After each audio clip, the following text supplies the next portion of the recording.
Okay, let's just double check a couple of things before I get too much into anything on stream today. Micah is picking me up just fine.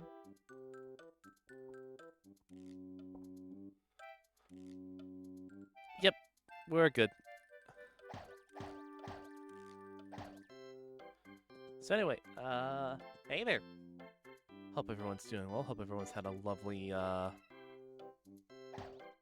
lovely couple of days off. I apologize for not being on stream yesterday. I just was not feeling it. Excuse me, but I am feeling significantly better. Doubly so that we're starting with Chuck Quizmo.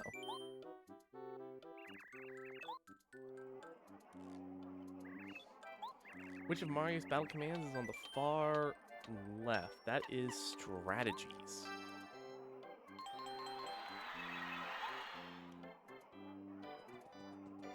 One star piece, thank you kindly. Man, only 5 questions. God damn.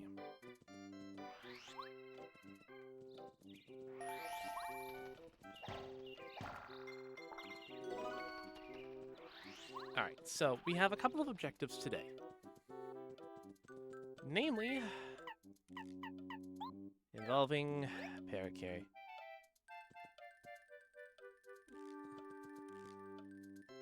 Soyo. Howdy, howdy. Howdy, Mario. How's my son Goombario doing? Hey, by the way, I named the lad after you, Mario. I always want my son to grow up to be strong like you. He went a little overboard. Now he's way too energetic. You're Goompapa, correct? The name's Paracarry. I deliver letters. I believe I have one for you. Did you already do the third master fight? No, I have not done the third master fight yet. The third master fight, we're probably going to be doing this stream, actually. Just depends on how things are going to go. Hi, much obliged, Mr. Postal Worker. Oh, great news! Fishing is one of my hobbies, and this is from a friend who's planning a fishing trip. Oh, I can't wait. Oh, sorry to pile work on you, but could I give you a letter? If it's all possible for you, could you deliver this to a toad named Musty? He hangs around the castle garden. I'd really appreciate it. The trading sequence. The trading sequence. This is certainly the quest of all time. Worth it. Don't get me wrong. But it is a quest of quests. Okay, I did pick up the shooting star. But yeah, no, we're probably going to be hitting the master today.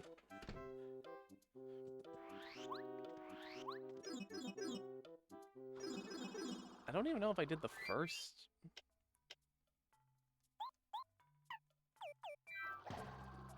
Yeah, no, I haven't even done. I don't even think I've done the master yet.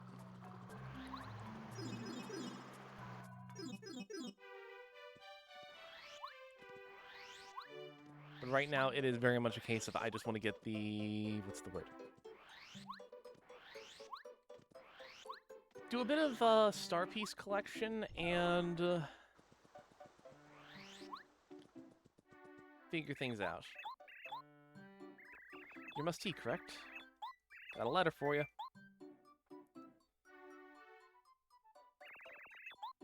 Oh, it's from Mr. Goompapa. That old codger. We think alike, he and I. It's been ages since I saw him. Too long, indeed. This reminds me. I was just thinking about sending a letter to another one of my friends. Your timing is perfect. This letter is to my friend. His name is Coover, and he lives in Koopa Village. I'd like you to deliver this to him.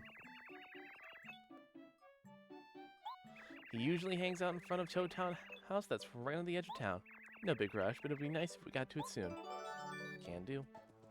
What do you make of the whole Souls-like fatigue thing? So I haven't heard a whole lot of Souls fatigue going around, but I can see it being a thing. I know I've had Souls fatigue, specifically after going through Elden Ring. I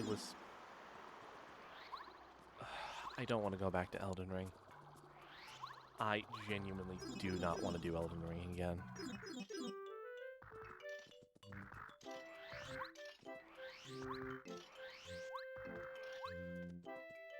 But, like, I will admit, it is become... Hello there. I do think we've got enough Souls-likes right now that we can kind of wait on another entry. How many windows does Goompa's house and Goomba Village have? I'm totally not gonna look this up.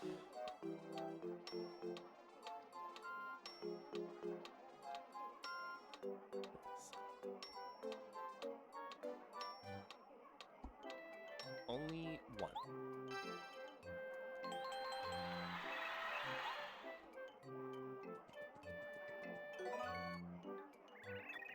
Six questions correct.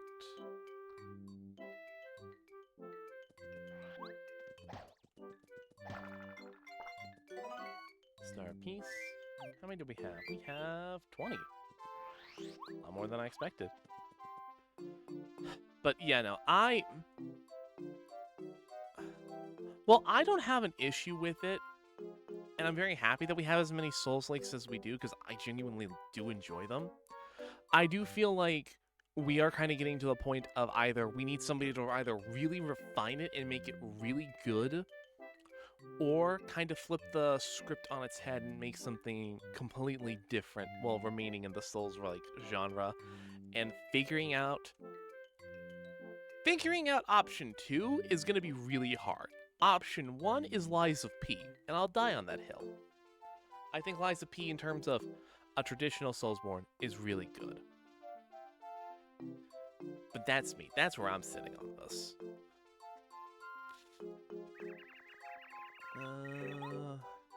You're Coover, correct? Got a letter for you.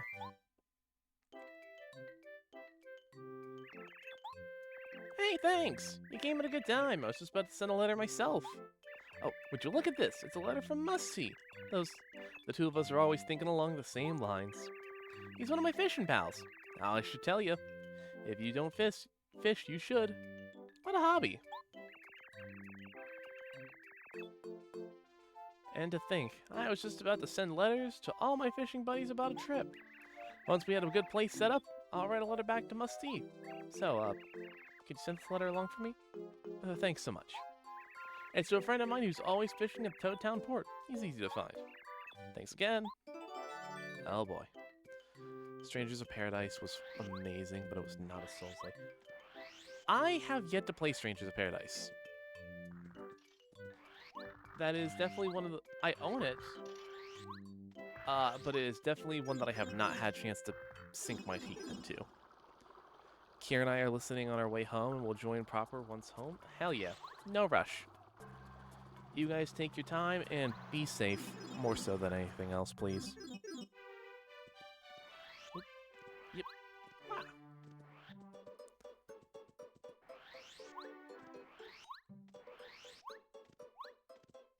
I went the wrong way. I'm thinking ahead. I'm thinking way too far ahead.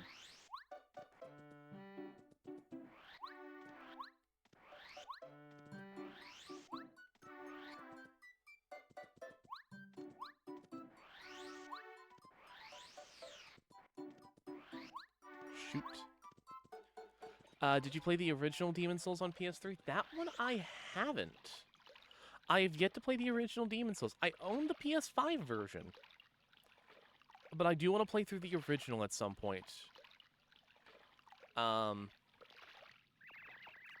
is...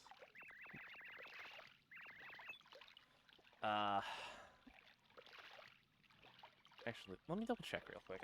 I have my collection right next to me. Do I have another copy of... Actually, wait a minute! Hold on! Yep, I actually do have... did manage to re-pick up a copy of Demon Souls. So yeah, I do have the PS3 version, so I'll definitely get to that. Kingsfield? I actually haven't played any of the Kingsfield games. Like, my connection with FromSoft is their Soulsborne lineup. I have Armored Core 6, I just haven't touched it yet.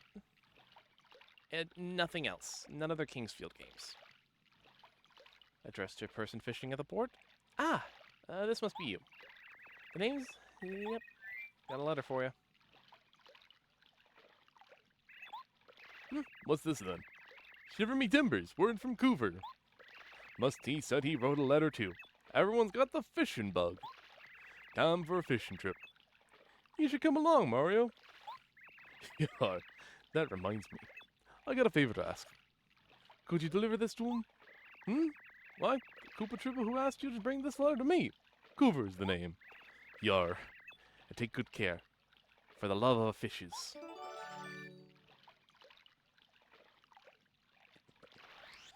I played a tiny bit of Armored Core 3. My brother just happened to have it in his old collection. Oh, hell yeah. Like, I'm very interested in the Armored Core games because big robot. You don't need anything more to really sell me on anything.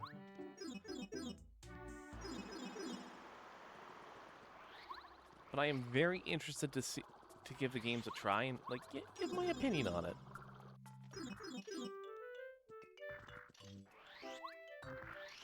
Alright, back to Koopa Village for Coover. Well, hello there.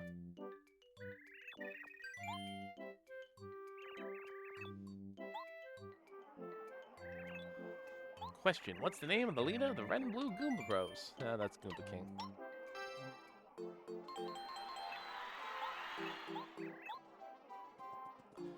Yeah, I thought we'd have to go searching for a bunch of extra star pieces to pick up the one that I wanted, but at this rate we're going, we might not have to.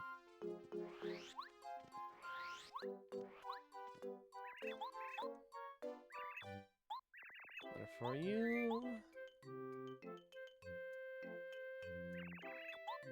Oh, thanks! Cool, it's from my pal! This must be the answer to my last letter. Thanks for the speedy delivery. Now I can send letters to the whole gang. It'll be great meeting up with all the guys and fishing up a storm. I've already written one. Here, can you take it? It's to Mr. E, who lives in the desert. He'll most likely be hanging out in front of the Toad House. He wears a blue turban. You'll probably notice him right off the bat. Thanks for everything. In it for the long haul.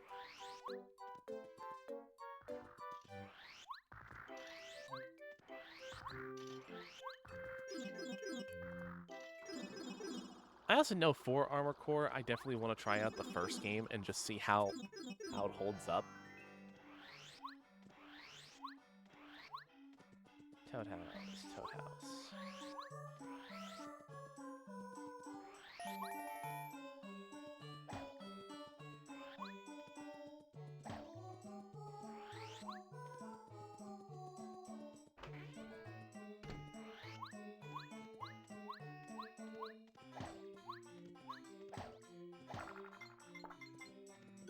Since I'm one of the only people here, let's do a 50 video game questions. Ah, sure, hit me.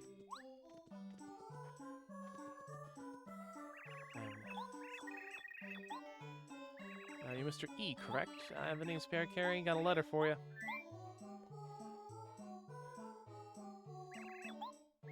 Gee, thanks. Oh, looks like an order from Koopa Village.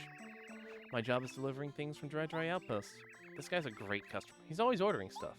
Hey, by the way, would you do me a favor and deliver this letter next time you're in Toad Town? It's to Miss T. She lives there. She's one of the 3 amazing, beautiful sisters. She's normally chatting with her sisters in front of the dojo. Thanks a lot. Question 1. Do you try and stay away from walkthroughs? For first playthroughs, yeah. Like, I generally stick to playing relatively blind unless it's very much a guide game, circa Zelda 1. And even then, it's like, how do I get to certain places? I'll try and figure out on my own first. Okay, dojo.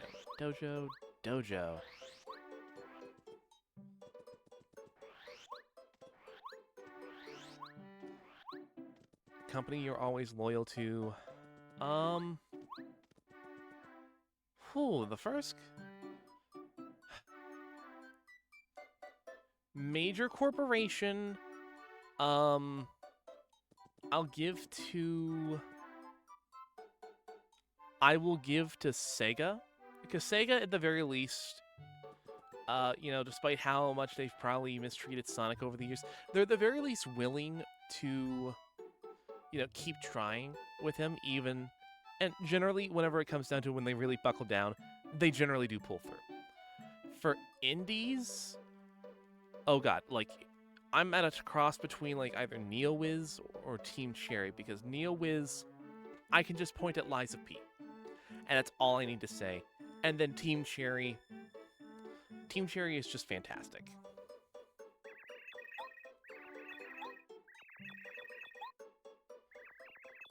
Misty, one for you. Yep, got a letter.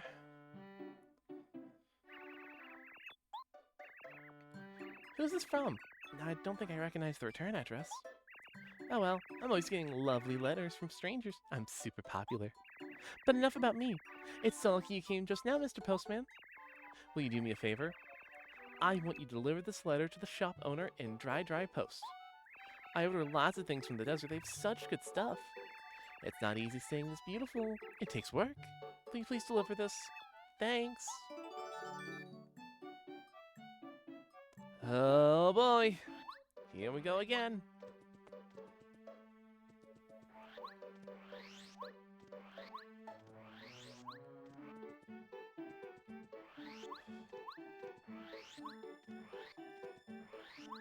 Wait, wrong way. Now I'm getting kerfuffled. What is...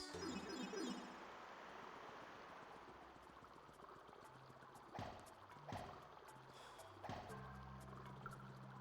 trying to think of like what would be a video game combo that I don't. Best game I've ever played. Oh god.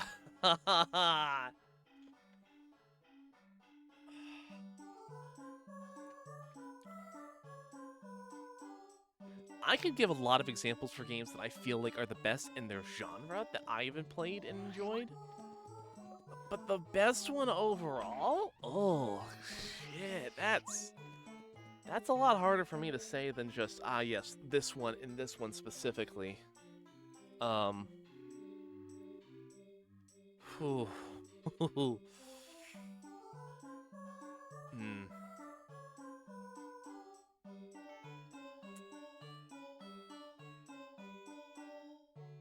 If I had to pick two, if I had to pick one that was, you ask him an impossible thing, it's not an easy thing for me to answer. Okay,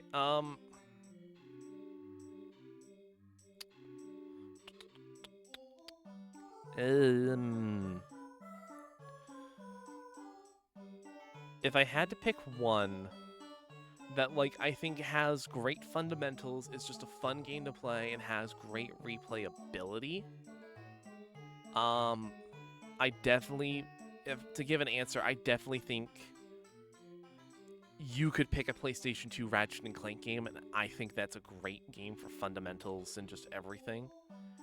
If you want a good action RPG that, like, I've sunk an impossible amount of time into, Mega Man Star Force 3. And if you want a good tactical RPG that I've sunk far too many hours into, Awakening. There's no competition there.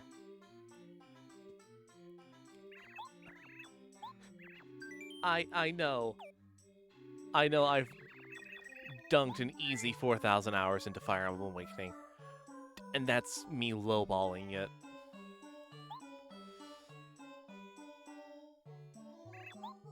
Oh, thanks. Yes. Yeah, this is the order that sheet from one of my regulars. Good deal. She's one of my best customers. She rows things all the time. If health and beauty are what you're after, you can't beat desert lemons and limes. You can find them in the oasis. Oh, if you make a juice with those things.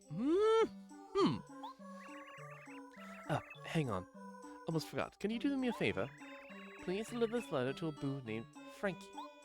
Frankie lives in a mansion way out in the far edge of Forever Forest. It may be tough to find him. Thanks. Okay.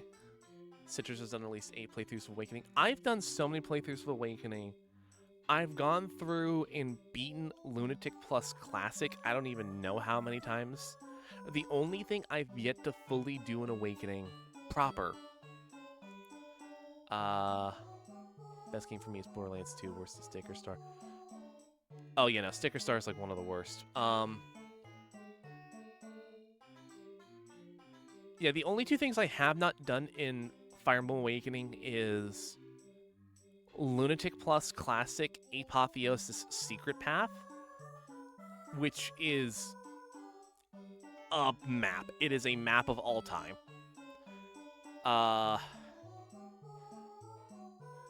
And the support logs. I have yet to do all the support logs, and I can blame Robin for it. As for worst game I've ever played.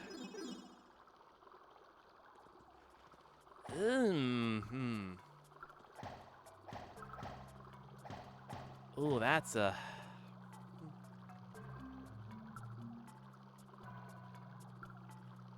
I actually have to think on that for a minute. The worst game that I've ever played, the game that, like, I would probably play on stream, but I would regret every second of it and would only play it either for an incentive or because someone wished me to play it. Yeah, really is going to be... I'm going to have to agree. It's either going to be a toss-up between playing through Sticker Star, because it's so boring. Correction, the list I found only has 30 questions. That still, fair enough. Or the other... Or I'm going to say is League of Legends. Low-hanging fruit on that one, I'll admit, but I feel as though it's still... It unfortunately fits the classifications of a game.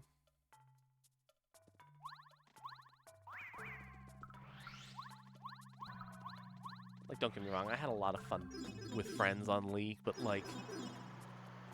Oh god. That game, I know, that game brought out the worst in me.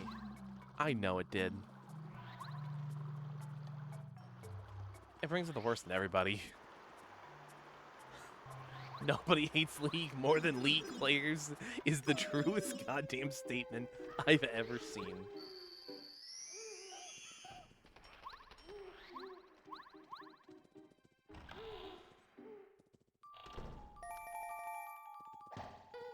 Popular game or series that you just can't get into no matter how much you try.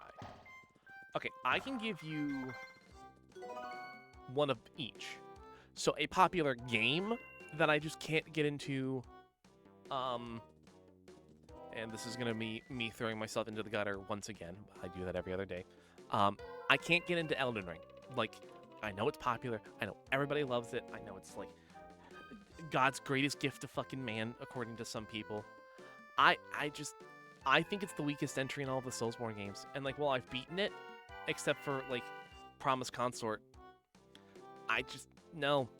I'll play through Dark Souls 2 before I go through Elden Ring. I'll go through Dark Souls 3, 1, Bloodborne, Sekiro. Haven't played Sekiro yet, but that's neither here nor there. I can't. Now, as for a series that I just have no interest in, like, really connecting with,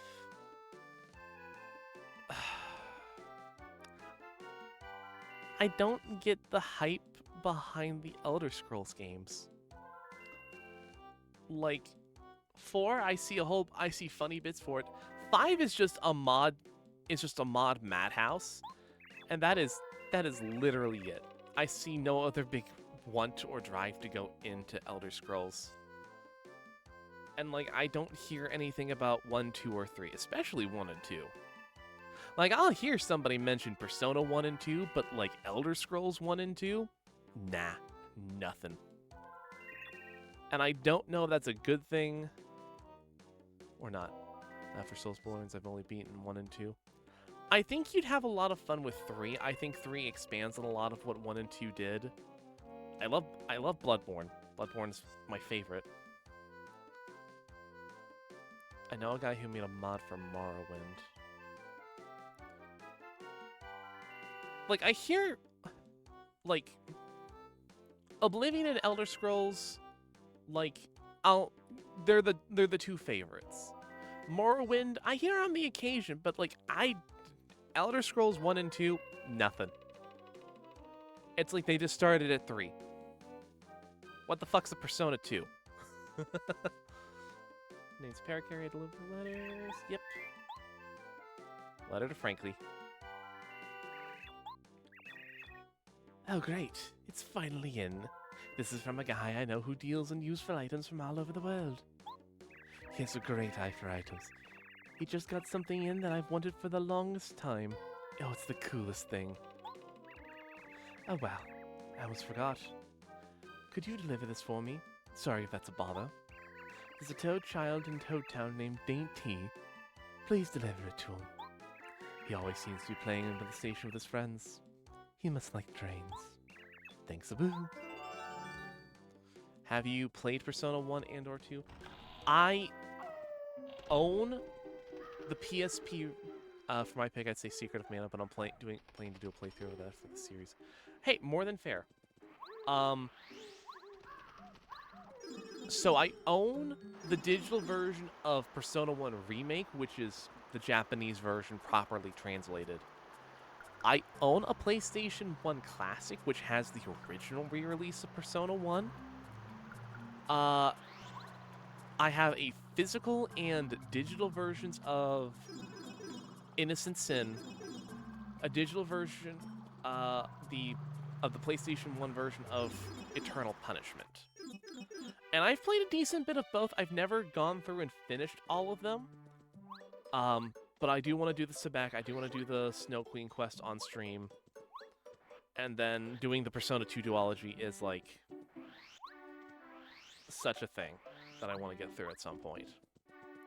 So I own them. I literally own the vast majority of the Persona series. It's just some of the spin-offs that I'm missing.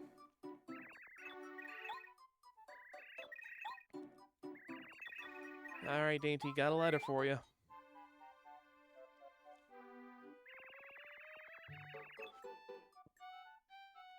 Innocent Sin is way better on PS1. The PSP is way slower and the enemies have massively reduced stats.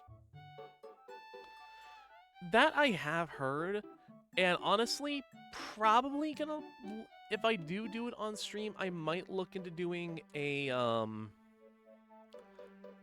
getting an English patch going for them. Eternal Punishment is the opposite, weirdly. That is so weird. Man, Persona games are fucking weird, man.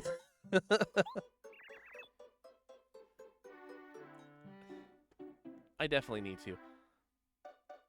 Honestly, I was probably going to do that for Innocent Sin regardless, because I just find the idea of the original final boss being uncensored just being so fucking funny.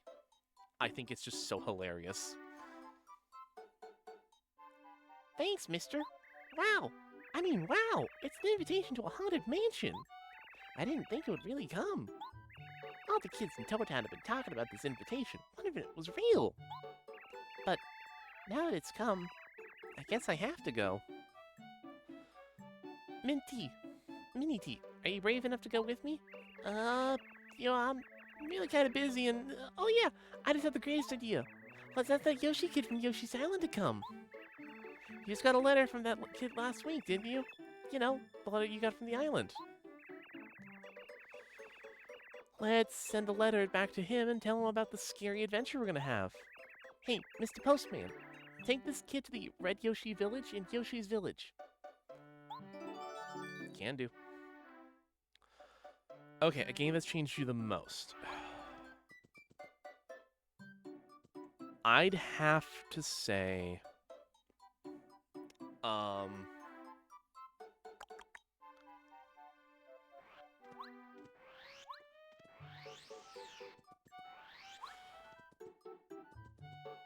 Alright,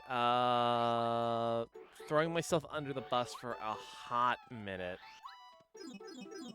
I think Celeste is the game that, like, helped me no. Is it, would I say Celeste? The three that I can immediately think of that are fighting for that spot is going to be Persona 4, Mega Man Star Force 3, and Celeste. Those three are games that, like, I know fundamentally changed my brain chemistry when just having to deal with, like, you know, pivotal moments in my life. But I think the game that, like, cemented, like, oh god, like, a lot of things for me, unironically, is gonna have to be Pokemon Fire Red. Fire Red, like, was my big introduction to RPGs, and from there, it has been, a snowball. So I'd have to probably say, emotionally, it's a three-way toss-up between Celeste, Star Force 3, and Persona 4. But overall, the first one, yeah, Fire Red. Forum Fantasy got me the game design, so that, yeah, no.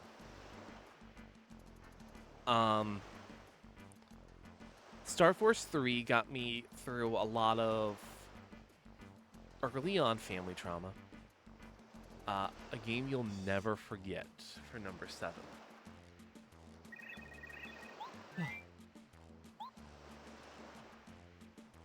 I'm really gonna have to say a game that I will never forget is this one. Yeah, no, this game is special. One game that I'll never forget. Yeah, no, I'd have to say Ratchet & Clank. The original PlayStation 2 game, I think, first RPG I ever played, so... Yeah, no, I can understand why this one would be one. But, like, Ratchet & Clank, I think even now, a lot of, like, the design and just the style of it, that aesthetic and DNA of it, I think has imprinted on me and has lived with me for the entirety of my life, and I don't think it's going anywhere anytime soon. And I am content with that. Thanks! I wonder what it is. Oh, my pal made up a new game. We gotta play this later. He also wants to come over to his town and play with him sometime. But how can I get there? Oh well, maybe someday I'll be able to cross the sea and hang out. It's real funny, because I was just writing him a letter about a game I made up. Mr. Parakarry, will you help? Deliver my letter to the toad who asked you to send me this one. Could you? Thanks. Okay, games best, like, what's the best soundtrack? This is another tough one.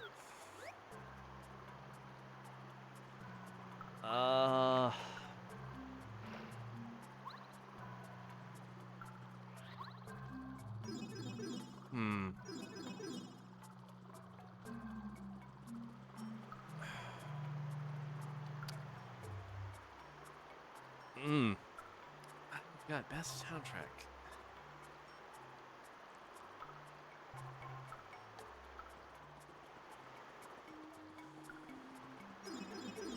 I'd have to... Some of the best soundtracks I've heard are Pokemon Diamond, Pearl, and Platinum. The soundtracks just feel like home. I feel most at home with Persona 4's soundtrack. If I want a soundtrack that I know has, like, just a good upbeat vibe that I, like, want to get, like, some energy in for the day, Jet Set Radio Future specifically is one that I will always turn on. What are other good soundtracks that I just...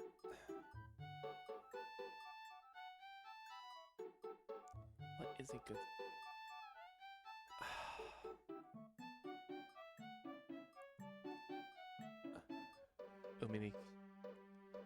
Umineko and...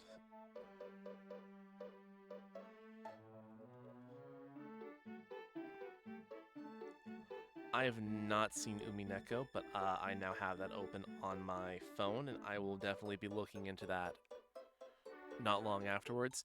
I know another soundtrack that like I genuinely love. Both for the composition and just the naming of the songs is Fire Emblem Awakening. Like, God, what is it? For a song to just be named "What If I'm Not Worthy? What if I'm not worth her ideals?" Like,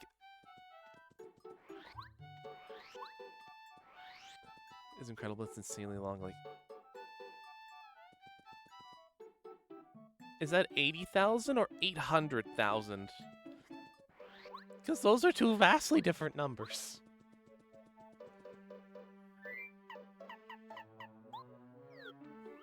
$800,000. Oh, I figured it was that much, but that's still a lot. Holy shit.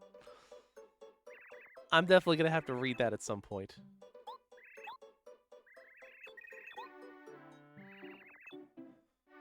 Oh boy.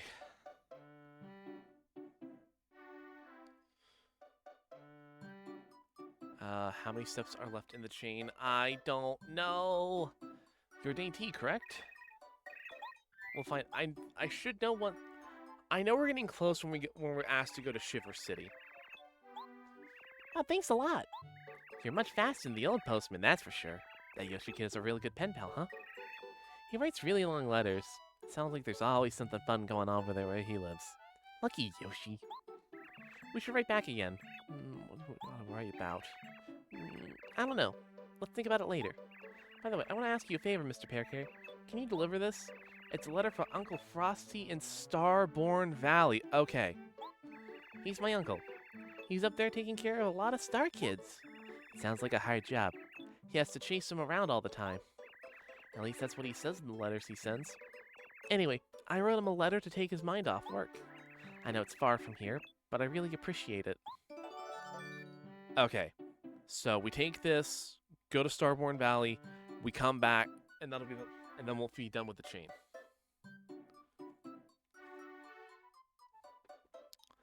A game you turn the volume off every time you play it.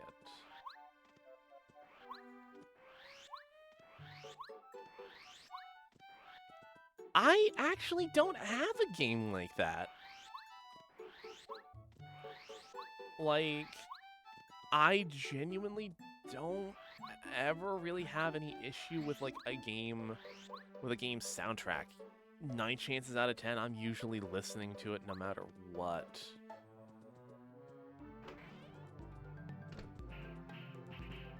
For me, it's whenever I'm grinding or farming. Even then, like, I don't do that. Like, I think it's very seldom for me to ever do that.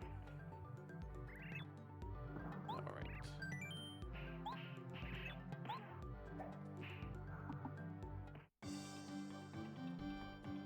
Alright. First master.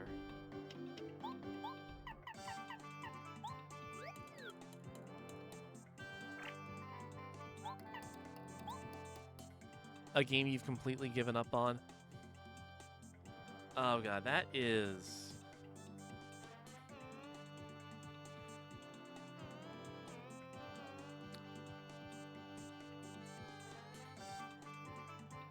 Okay, that... Oh,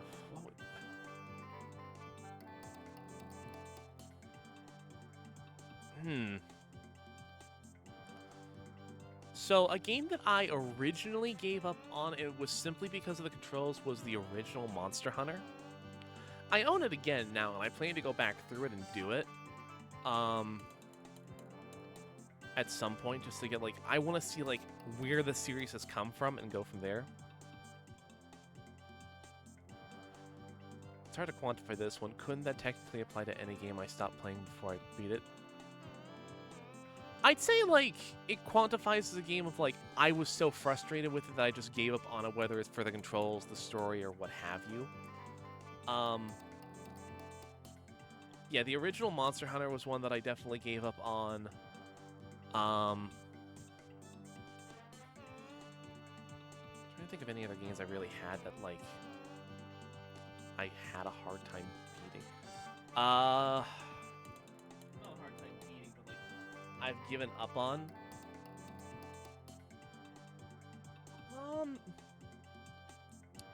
Oh. I'd die for you. I'd kill for you. Okay. We love Senshi. Would you drink water and eat a healthy meal for me? Would you be well rested for me? We love Senshi in this household. Also, hi, Kier.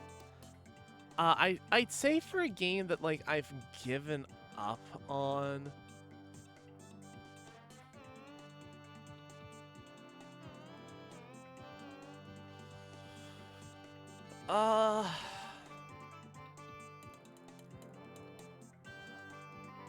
I'm, like, legitimately looking at, like, my collection, trying to think of one.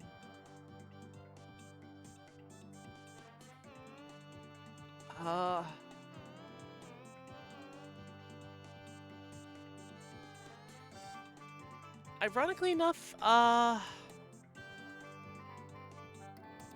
I think one that I've given up on, and this is just because I find the first 2/3 of the game really fun, but the final third sucks, ironically enough, is Borderlands 2.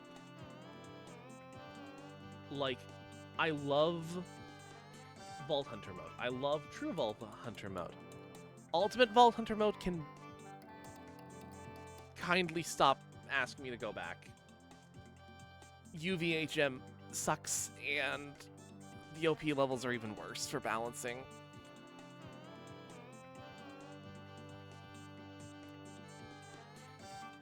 Like, I feel like the only way you're going to traditionally get through that is by employing the biggest glitch in the game, in which case that's just 4 Salvadors. I say that mostly joking. But, like, it's just... Oh, UVHM can get violated in the most Tasmania grotesque. Yeah, no, like, getting to level 50 and then just beating Jack a second time is fun. The DLCs are great. You know, some are better than others. But, like, just... UVHM has no sense of balancing. Like, if we ever get a Borderlands 2 remastered like we did with 1, my only hope is that Gearbox goes back and rebalances UVHM. Like, that is my only hope. This is the Master. He owns the dojo, and he's the strongest member. Max HP 50, attack 6, and defense 0. If he's the best in the dojo, he must be pretty tough. Alright. Let's do it to it.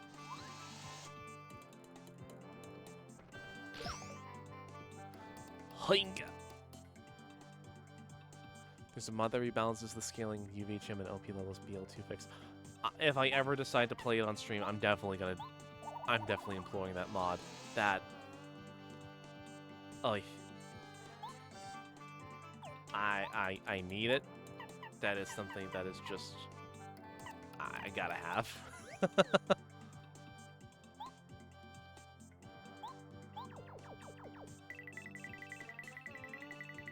Yoinkity spoinkity. Hike. Okay,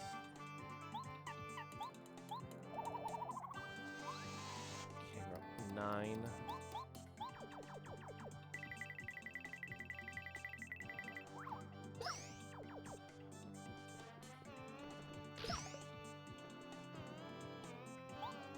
I'll do one more, and then I think I will be good for power bouncing.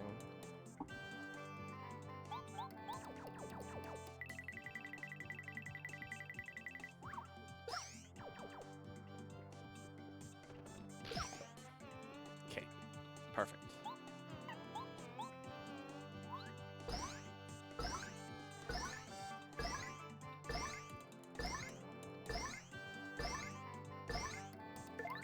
I think I got him.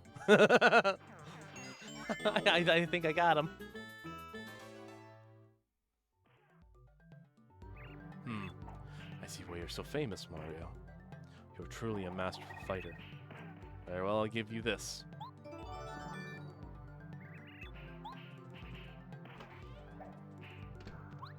You know, I'm trying to think of any. Just sent it to you on Discord. Ah, Dunkashay.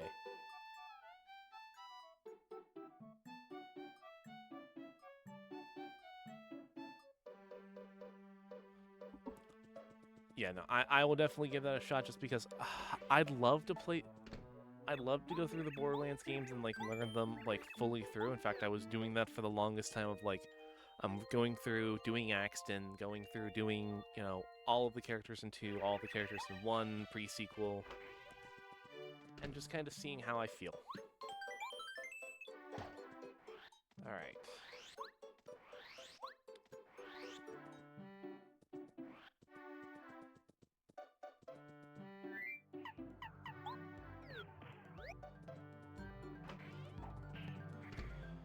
Alright. I will not go easy on you this time, however. You must concentrate fully if you hope to compete.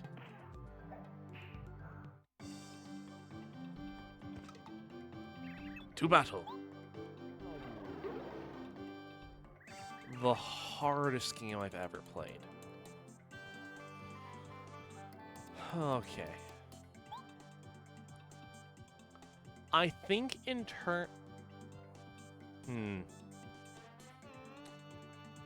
I think in terms of overall, like, the hardest simple game that I've ever played is unironically going to be Celeste, in my opinion. Like, I think that game is brutal with what it gives you to platform through and how hard it'll push you.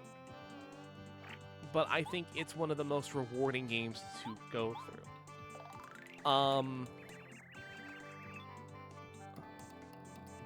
Tales of Majel? Yeah. I've heard of old school roguelikes take years to beat, and this one's one of them. Okay, now that one I've never heard before, so that one I'm definitely gonna have to...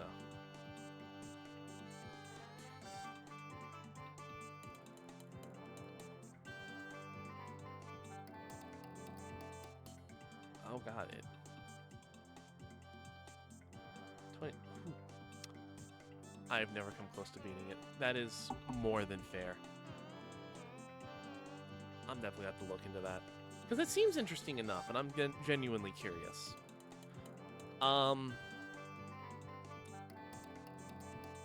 Then in terms of just action where, like, skill... There is an infinite/easy mode, but I refuse to use it. It's the principle of the thing. Yeah, no, I could do it, but I want to, like, learn. Now, throwing myself out there, I think one of the hardest games... Fuck it. There's not just a hardest game for me to play, but, like, generally most hard games for me to play in general, because I get so frustrated at them. Rhythm games. Just the genre as a whole. Love them. I love playing through them, but, like, even, like, official content, like, it'll drive me up a wall. And don't even get me started on, like, fan-made content. Like, I'm fairly sure learning to play these songs would be a lot easier than learning how to play these levels. I just, ugh. Look, I love Miku as much as the next person, but I don't want to play Miku's games. They scare me. Genuinely. And the only thing that scares me more than them are the people who are good at them.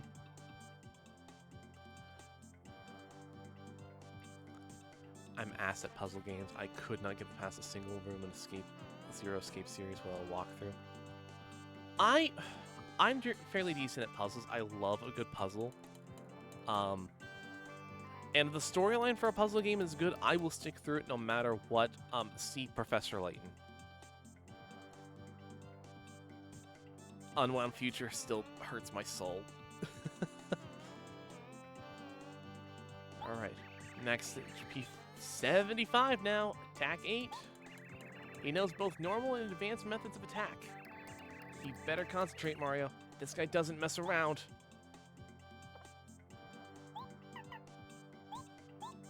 Yeah, I know. Ow.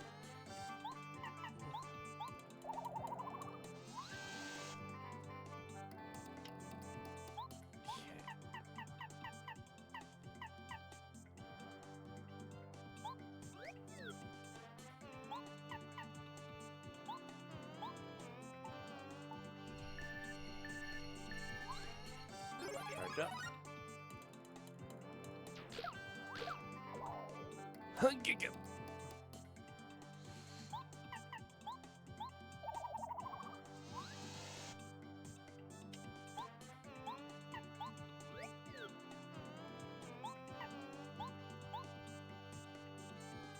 Out of sight.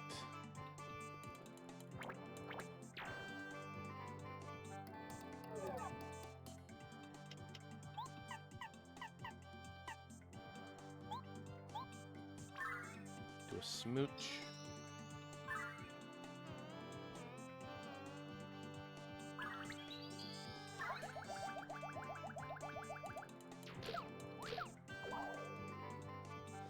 Okay.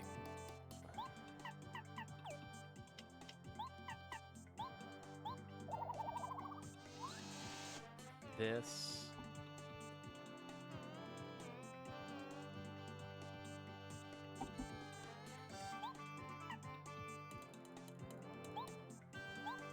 Alright.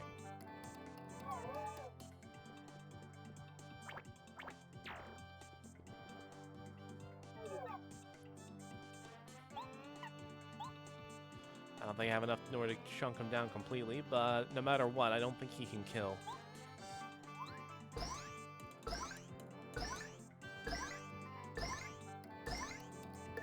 There we go.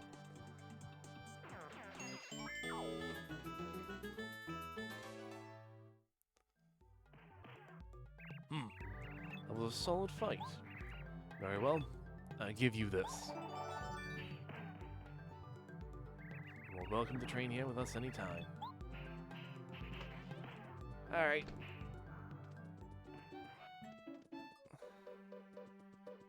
Oop! There you are.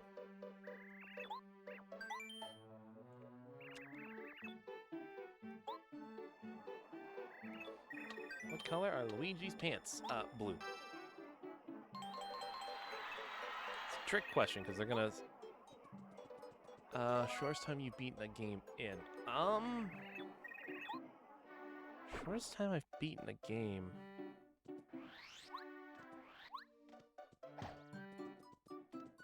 I'd say... the shortest time I've ever beaten a game is probably Metroid Fusion. I got that done in about 4 hours. No. If it's not, yeah, if it's not Luigi's Mansion, it was easily,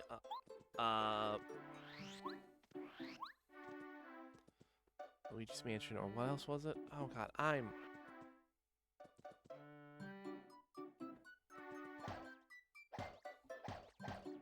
can't, I think.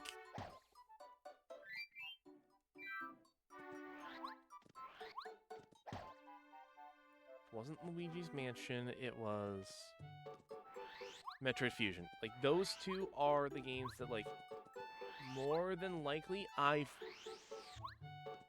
gone through and have beaten in the shortest amount of time out of any game I've played.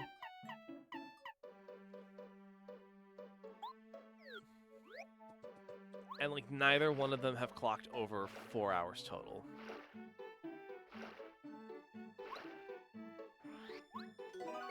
I used to be one of the MLP RPGs games. Went from just about 20 hours to just under 2.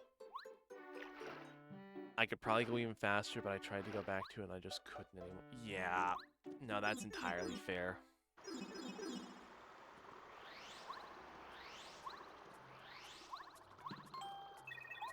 Super Block. Ooh,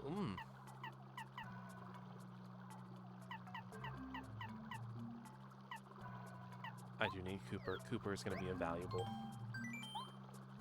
Fire Shell is just going to be too good to pass up.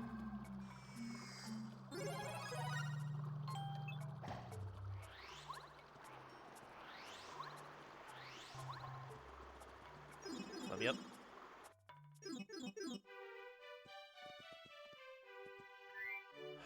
A game you were the most excited for when it wasn't released.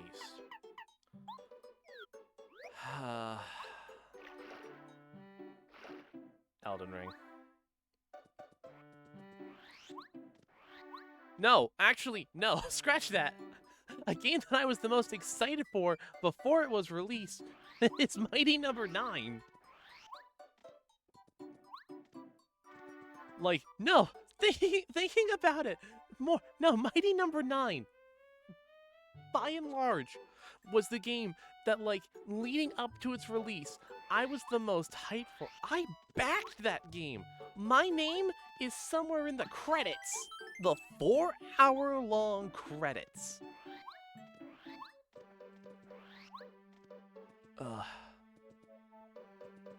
Oof, X2, accent core plus R. Yeah, no, I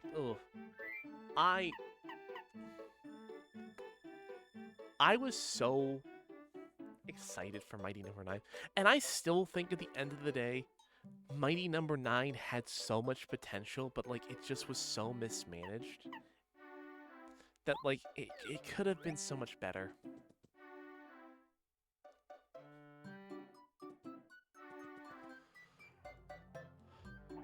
Mine was just the 3DS port of Xenoblade. Like, don't get me wrong, I own the 3DS copy of Xenoblade, and honestly, out of all of them, well, yeah, no, like, why would you go back to it now? The model viewer and the soundtrack was nice. Fixing, like, I think they fixed one of the only glitches in the game that I could think of. But yeah, no, like, it was nice that they were able to squeeze Xeno 1 onto the 3DS, but it is very much just kind of meh.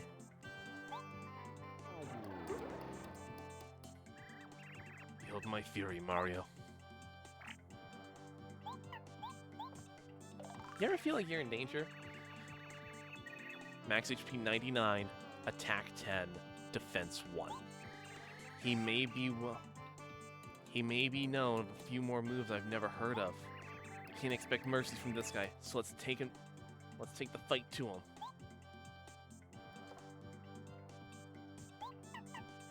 Gonna redo the strategy I did before.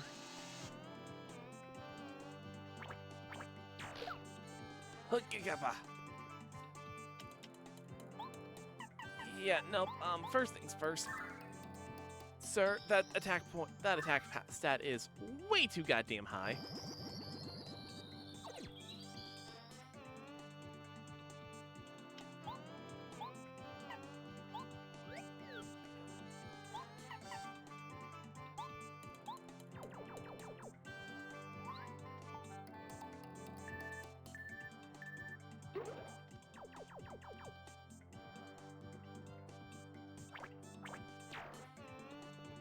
You know what? That alone probably made this worth it.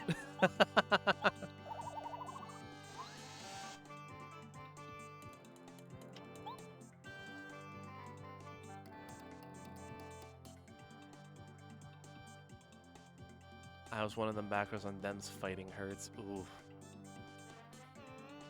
I've only backed like 2 games in my entire life, and they were such wild cards of like quality and like how they were managed, which the first one was Mighty Number 9 and the second one was Bloodstained Ritual of the Night.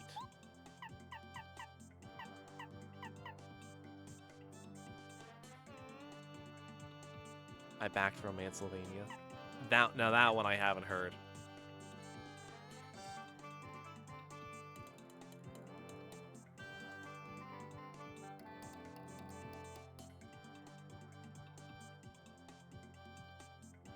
And the tongue. Oh, God.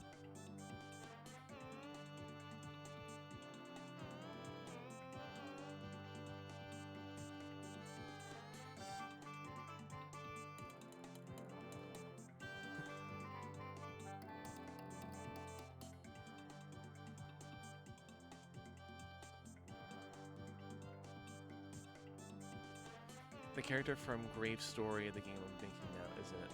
Ah! Oh, very nice. Lovely, lovely.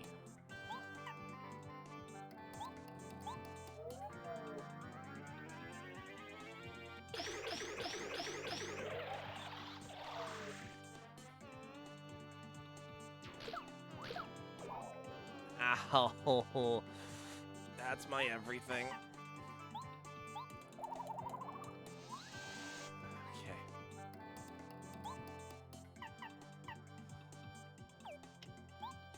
Actually,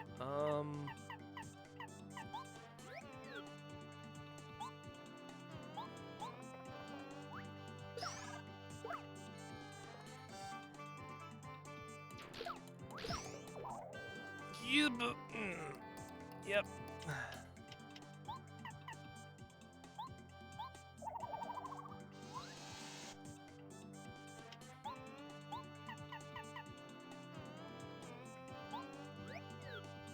Can I beat the master without using any items? I think it's possible. You underestimate Mario? Do you really think you'd win?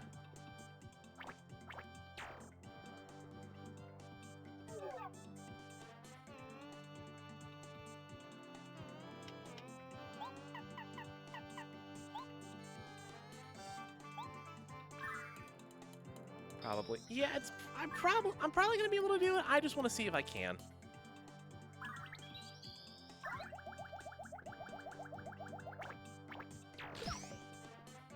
Ay, chicha.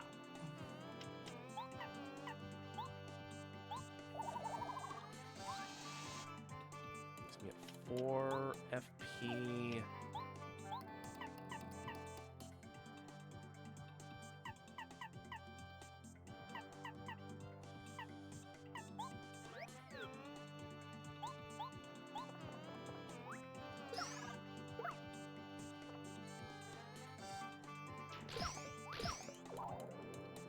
I didn't think I was going to be able to block that.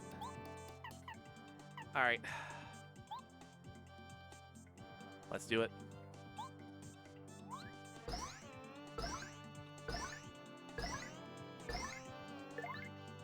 Ah, there we go. Master down without needing a single item. And without Zap Tap, too. Noble Mario. You have bested me, the master, the strongest of fighters. Since you had beaten me at my full strength, I give you this with respect. A game you think would be cool if it had voice acting. Oh, oh God. So, I have a couple. That I think would be really cool if they had voice acting. One, ironically enough, is I think Super Paper Mario would benefit fantastically from having voice acting. I think that game very much needs it.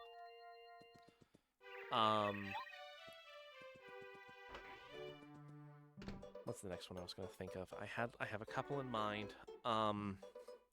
Scarlet and Violet. I think Pokemon Scarlet and Violet would benefit tremendously from having just some voice cast. Like, everything in the main plot I think would be great if it had voice acting.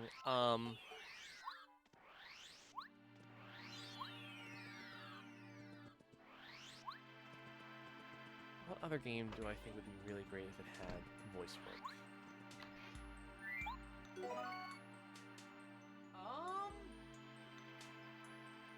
How about a...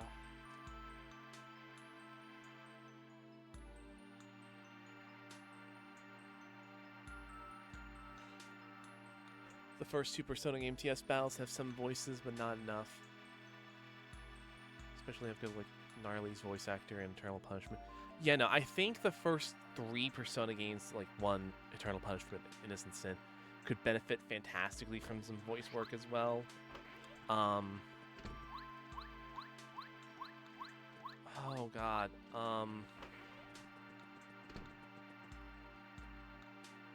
I think Ebe, an RPG Maker game that I love to death, I think that game would benefit fantastically for some voice work as well.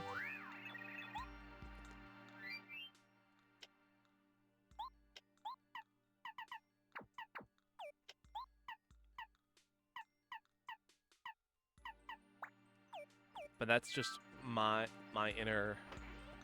I know of Eve. I've never played it. I know they have. There's still the freeware version, and there is a official like Steam port. I think both of those would be really. I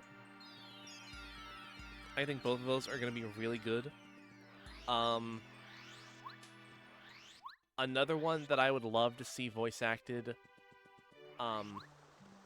is Omori. I think that game like has a lot of good moments that if they were voice acted, I think they would hit so much harder.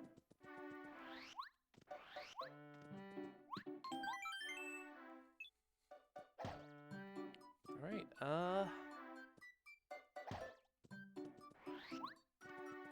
all the masters done. All of the star piece prep has been done. I got the badge that I wanted.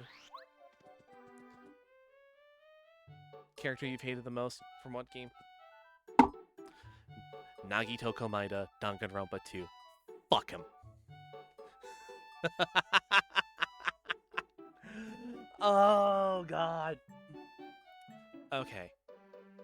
I've made this clear before that I absolutely vitriolically hate Nagito Komaeda. I think, even including like the antagonist and all of the really incredibly fucked up shit that she does, I think Nagito is even worse. In the sense of, yeah, she's the antagonist, but that's her point in the story, is to be the antagonist. Out of all the survivors who make it from the beginning to the end of every Danganronpa game, you have what I lovingly call the protagonist polycule, where you have the main character, you have the often level-headed, and you have the outlier. In the first game, you have Makoto Naegi, you have Kyoko, and you have Byakuya. Byakuya's the outlier, Kyoko's the level-headed one, and Naegi's the protagonist. And they balance off each other really well because despite how much of a bastard and asshole that Byakuya is, was my favorite of all time for a while, so.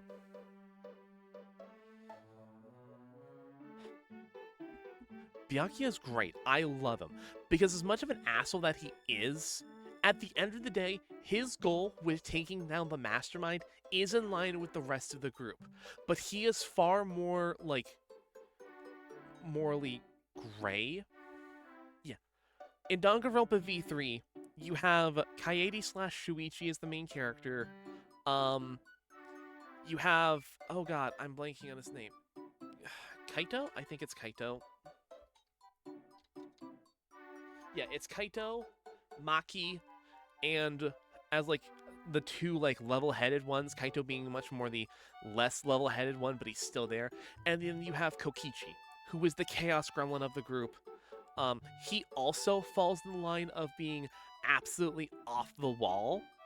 But again, even if he's, like, not directly helping you, he is helping the main objective of taking down the mastermind. It's there. It's like you have, like, yeah, he's probably the most, like, I fucking love Nagito so. You're allowed to be wrong. I say this jokingly. You can have your opinion.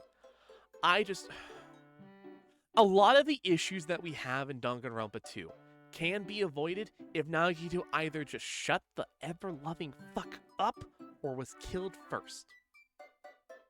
And I'm going to stand on that. I'm going to stand on that business. That is the hill that I will die on. Like, we wouldn't have had the first killing in Danganronpa 1 if it wasn't for Nagito. I didn't hate the Emoji movies. I'd never seen the Emoji movie, to be fair. I've heard, like, it has, like, some good qualities to it, but it's not for me. Oh, God. You know, the first murder wouldn't have happened in Danganronpa 2 if it wasn't for Nagito. He wasn't really involved in the second case. The third case he was also very much out of, but the fourth and the fifth case, oh god. The fourth case, yeah, he did help us get valuable information, but that's when he found out what Hajime isn't, and the classism starts up, and oh my god, if you have a character that, like, actively talks down to the main character in such a manner, that immediately pisses me off and makes me angry at the character. And then I just find him an interesting and well-developed character. I think he's an interesting character when you're not looking at it from the perspective of Hajime, and a lot of Danganronpa 2, you are looking at it from the perspective of Hajime. And that is the issue I have with it. Do I think he'd be an interesting character? Yes. Do I think what they're going to be doing in 2x2 is going to be interesting because everyone's back? Yeah, I think it's going to be interesting. Oh god,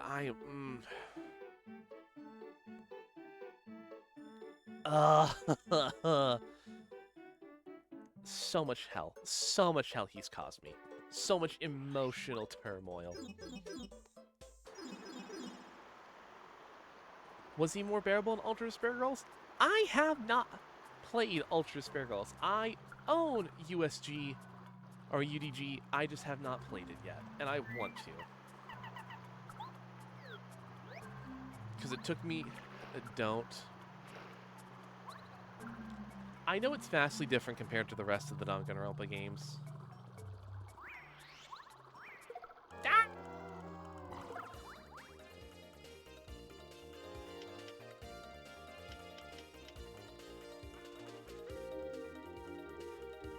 And I'm not just saying that because of the motivation machine. I really appreciate that.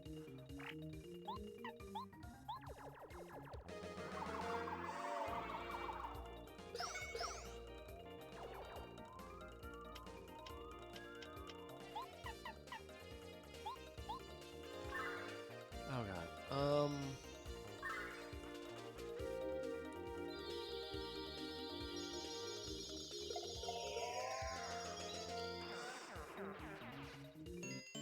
Yeah, no, I literally can't think of another character who, like, out of any series that I've played, who has actively gotten me has got me as tilted as Nagito. And that is wildly impressive.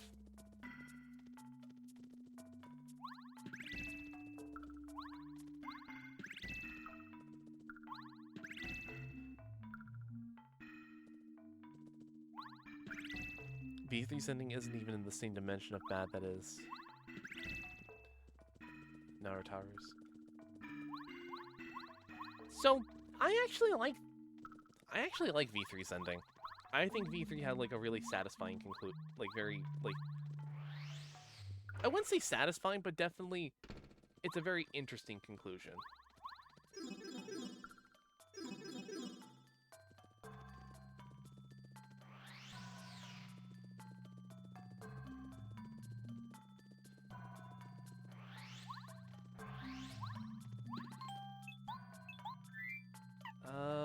Who do we upgrade now? We'll give Lackluster his time to shine.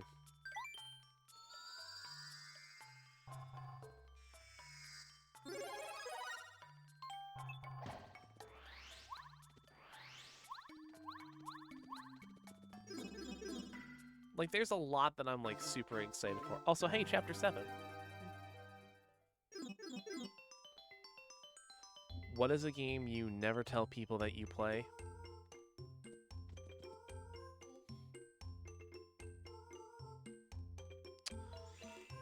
Oh god, now you've really got me thinking. Oh, okay, I know.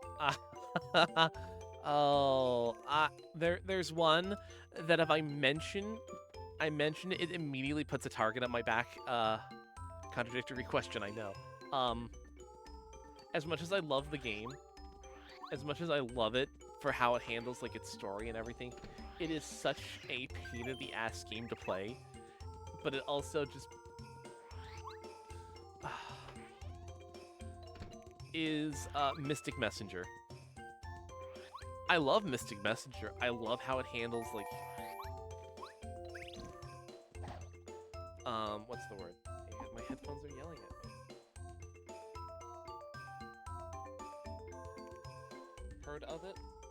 Okay, so Mystic Messenger is a visual novel, but it's in the form of a chat room. Now, mind you, this chat room is constantly ongoing. The game is constantly on a timer, and you do get calls from the characters. The calls happen in real time, so you very much have to plan a. Now you can hear these messages, and you can interact and influence the course of the story, without spending any money. The problem with it is that it will wreck your sleep schedule because you have to plan for every couple of hours. So I hope you're good at power naps and have nothing to do for the next 2 fucking weeks.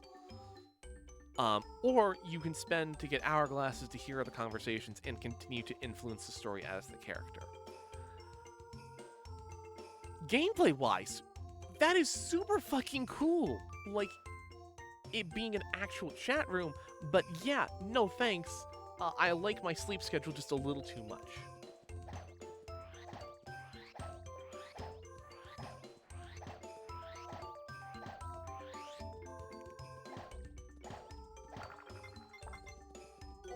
It's 18, a game you wish your friends knew about. Oh god.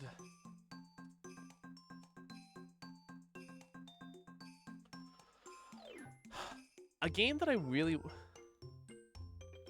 I never shut up about the games so I play, so a game series that I really wish more people got the chance to play, which is kind of where I'm lining this up with, is... God fucking damn it. I want a new Trauma Center game, god fucking damn it. Like... I know, surgery. Like, not always everyone's cup of tea. This is a surgery drama game for the DS and Wii that is made by Atlas, the Persona people. These absolute nut jobs made such a damn good surgery game, and I'm not a big surgery guy. I wince at the idea. I know of Trauma Center. I heard it was really good. They are fantastic games.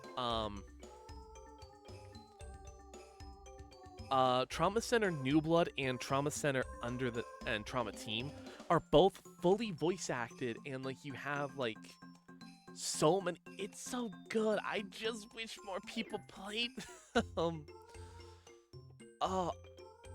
Like my biggest hope is that with how the Switch Joy-Cons work, like the Switch 2 Joy-Cons work, I'm hoping, nay, I'm praying that we get a Trauma Center collection, or at least something new. Atlas, come on, give me something.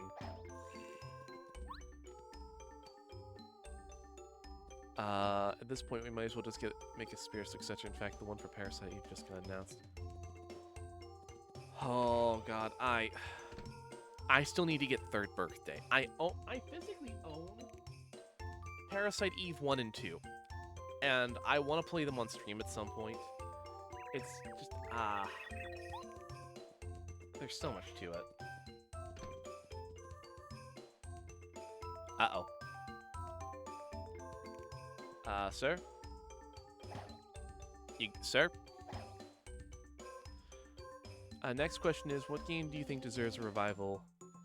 But you pretty much answered it. Okay. Yeah, Parasite Eve, Trauma Center, I'd love to see them come back.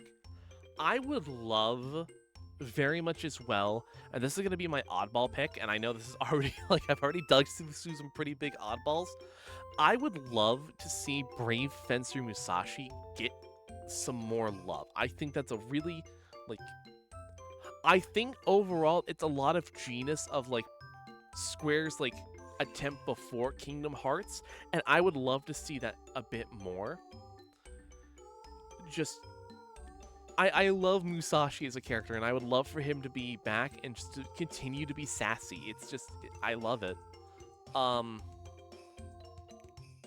Another series that I think deserves a revival.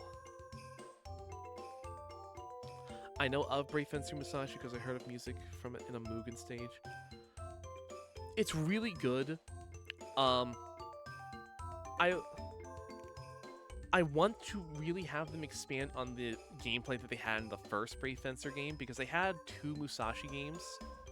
But the gameplay of it was you have 2 different swords. You have fusion, which is a very thin katana that you can use to quickly strike, but you can also absorb abilities from foes. They're only temporary, and I'd love to have that be like you permanently get these as abilities, and you can expand your list as you absorb more and more. And then you have Lumina, which is like the plot important, big, heavy-hitting sword. I would love for a more fleshed out combat system and exploration system where you combine the powers that you get from Lumina with the stolen abilities you get from Fusion. I think that would be just so cool. Come on, Square.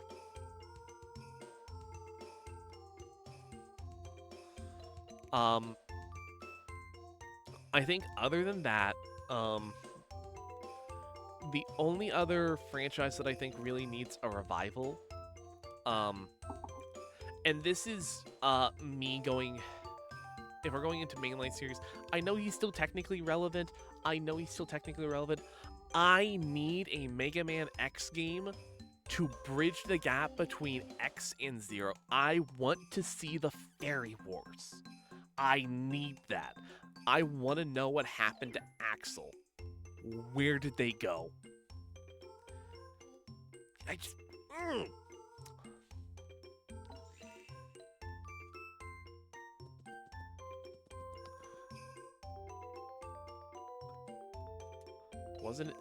Wasn't it the Alpha Wars? No, so... X1 through 8 plus Command Mission and the Extreme games all go over, like, the Maverick and Sigma viruses. We end the last Mega Man X game chronologically with, Axel getting infected. In all seriousness, someone needs to make a fan game of that. Yeah, it does. They do. I'd love that. We don't know what happens to Axel after he gets infected. But we know between then and now,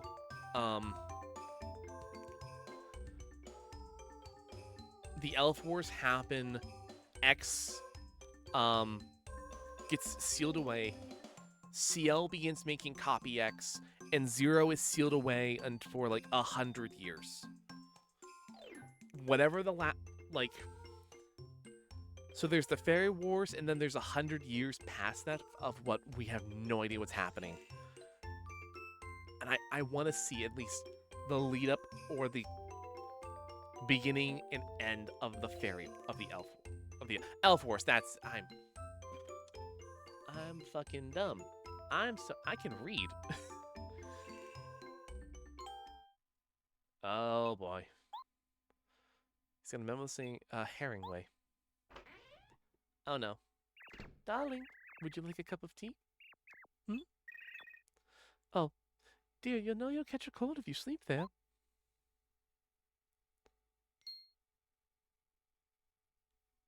No!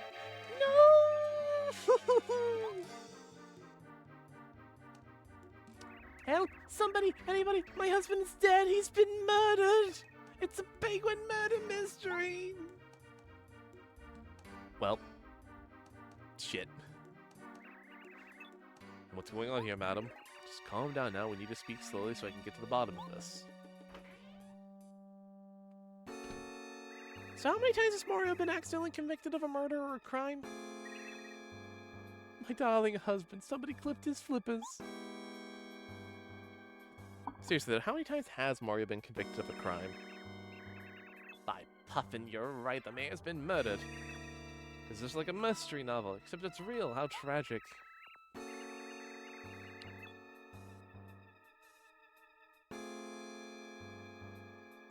This always felt like padding. Not even in the same dimension of bad that was Chapter 3 in Sticker Star.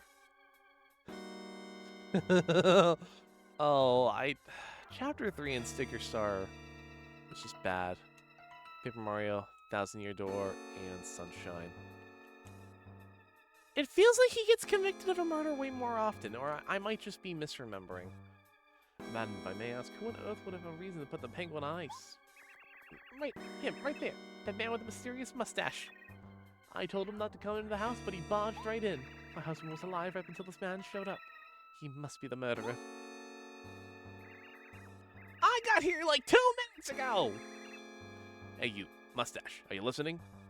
This good woman's accusing you. What do you say for yourself? No. Don't try to play ignorant with me, buddy. I'm a professional. We've got a witness here. Isn't that right, madam? Yes, that's right. He did it in cold blood. I saw it with my own eyes. I haven't played Brothership or Paper Jam. Did it happen in those? I haven't played either of those either. So I couldn't even begin to tell you.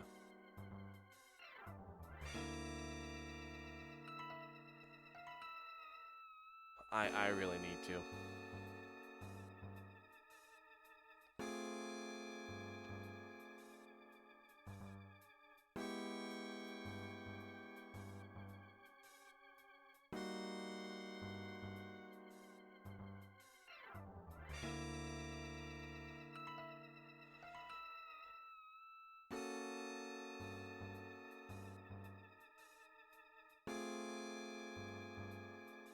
Oh god. Give me a second, I'm writing one message.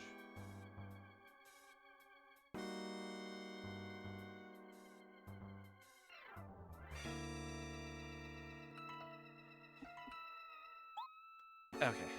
Yeah, I'm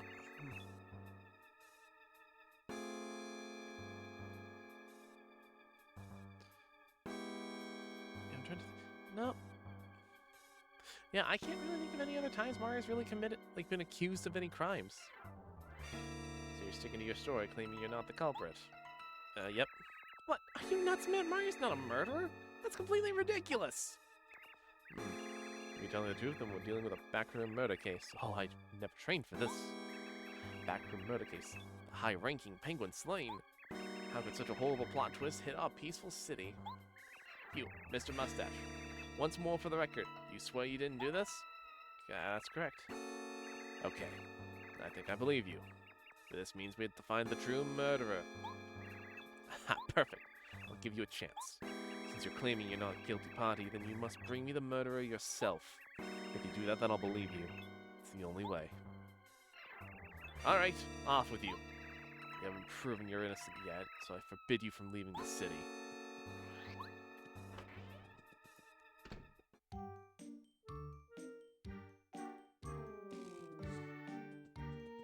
Oh.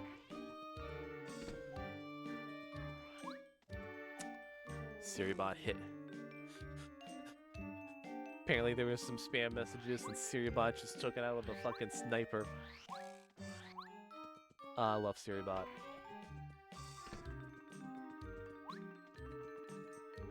Anyone? That sounds nuts, but you might be onto something.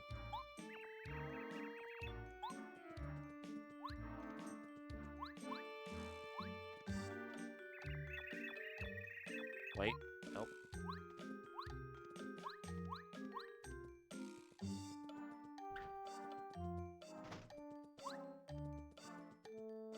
I knew I could get up in here. Oh.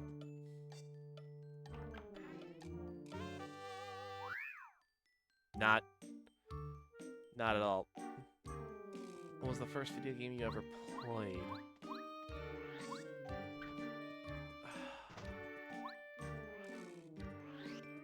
If I'm remembering correctly, I think it was Crash 1.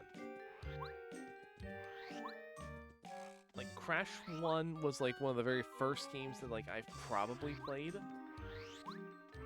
But the one that I have the clearest visual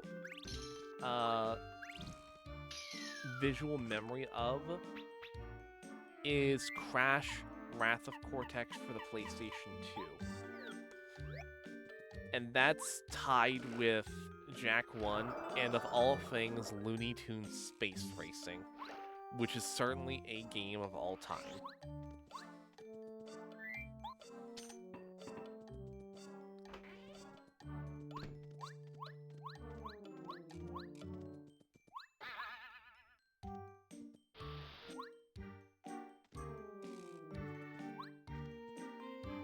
I can't actually remember. It's like the only one that I can vividly remember. What in the? Why are you in my fireplace? You found my secret room through the chimney. Ingenious. Me? I'm Herringway, the novelist. Haven't you heard of me? What? Mayor Penguin was murdered, and I'm the chief suspect? You must be joking. That's ridiculous. I did no such thing. You're very suspicious, hmm? Well, I suppose I would be too. It appears as though I should drop in at the mayor's house. Engage stairs. Alright then, come on. Let's get to the mayor's house.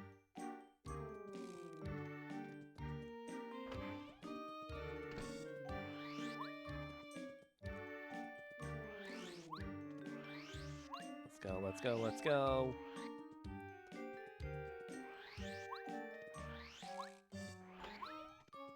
Hey.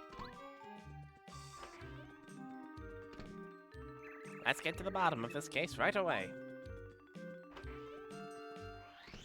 Oh, you again. Have you come up with anything? Hmm? Say, isn't that penguin behind you the mystery novel writer named Herringway? What? Mayor Penguin was clutching a piece of paper that had Herringway written on it. Pah! Had that were true, I most certainly would have noticed it. Hmm? He definitely does appear to be holding a piece of paper. Yes, of course, it's a message about his death. With his last breath, the mayor told us the murderer's identity. So, Mr. Herringway, you cold-hearted murderer. It all makes sense now. No wonder your novels are so exciting and full of suspenseful. You live out your own plots. Dear man, do you have any idea how ridiculous you sound? You actually think I would do this to the mayor? He's a great friend of mine. Yes. Yes, you were good friends. But that was just a cover so no one would suspect you of this heinous crime. That's it, isn't it? I've solved this crafty mystery. How come now? Really? You simple penguin. I would never be so predictable. Besides, I'm completely innocent. I've been working in my house on a new novel for weeks. I didn't have time to sneak over here and kill poor Mayor Penguin. I just like to say that I still think the man with the mustache is the murderer. The penguin murder mystery is getting more intriguing all the time.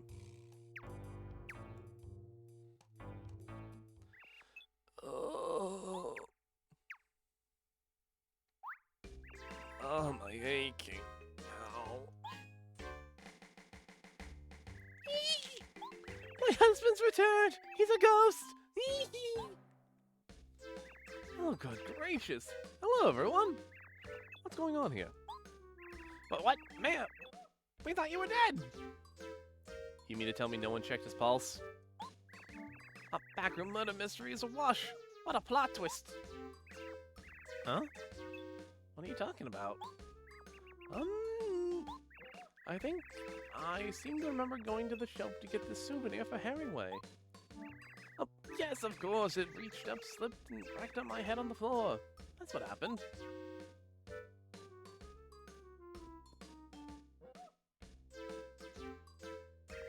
Here you are, Herringway. This is just what I was reaching for. Town was great fun. So many interesting sights. Wish you could have been there. Sometime after all this hubbub settles down, I'll give you a full account of the big city. Well, thank you, old friend. It's very thoughtful. But, Mayor, we've been here thinking you've been murdered. The whole city was up in arms. Next time, be more careful. Yeah, no, this is definitely padding. Yes, so sorry. I thought it was rather entertaining, actually. Besides, everything's okay now. I mean, it's just fine. I must return to my home now. I believe I've had an idea for the sequel to my new novel.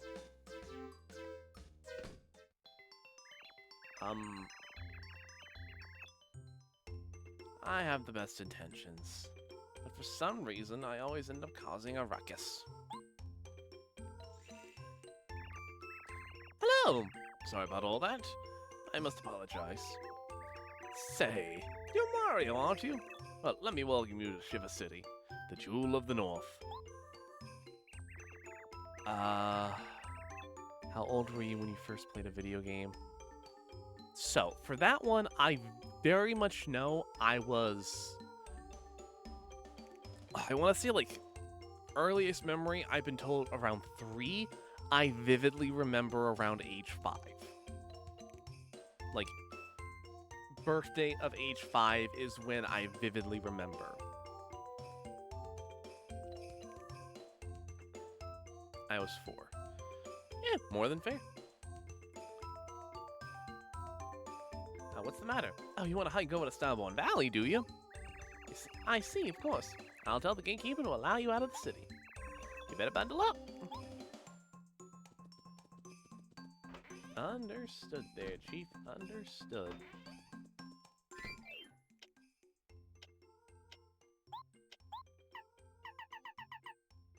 I don't think I'm gonna need Spike Shield.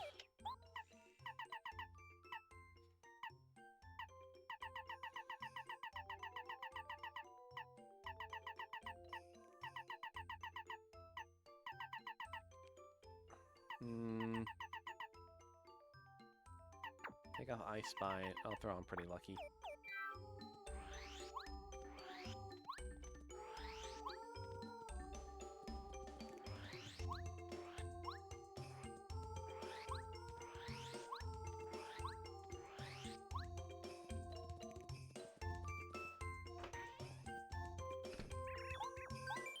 Take a nap, and we'll go from there.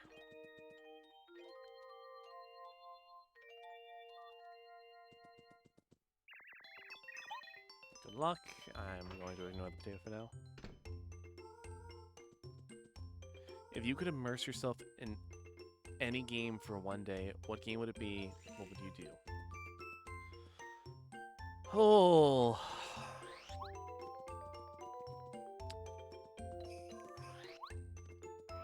The first one that I can immediately think of... The first couple that I can immediately think of off the top of my head is I would love to explore the Bionis from Xenoblade. I think now mind you, I have not had a chance to play all of X, nor have I touched 3 for very long. But out of them, I'd love to explore the Bionis more so than anything else, and just take in the sights, take in the scenery, like, spend a night on Gar Plains would be lovely. Going through the Sinnoh region in Platinum, I think, would also be up there. There's probably a couple more than I'm thinking of.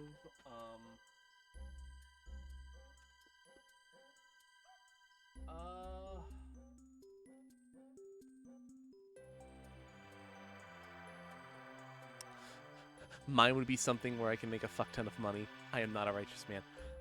Ironically enough, my next option was probably going to be someplace throughout Final Fantasy IX. And just do the cotton rope trick. I'm not much better. Money is the greatest evil.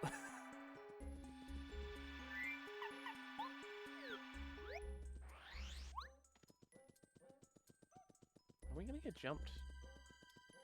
Probably gonna. Yep. Hey, hey, hey, hey, hey!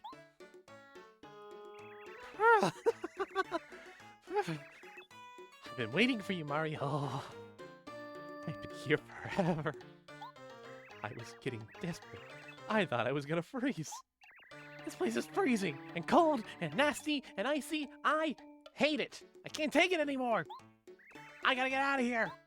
I'm going to beat you up in record time and head back to someplace warm. Oh, I'm going to nitpick this. Ironic, the opposite of what was expected. The word you're thinking of is coincidental. Fair enough.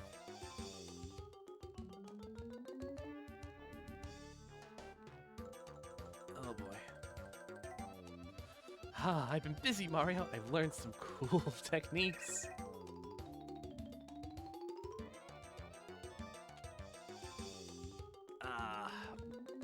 No, you're more than fair. But yeah, no, like Final Fantasy IX's world, definitely for the Cotton Rail trick, because I know that one the best. I know that one is more than likely going to be, what is it? I know where to get everything, and I know it's not too hard to like collect the materials to make the cotton rope trick work.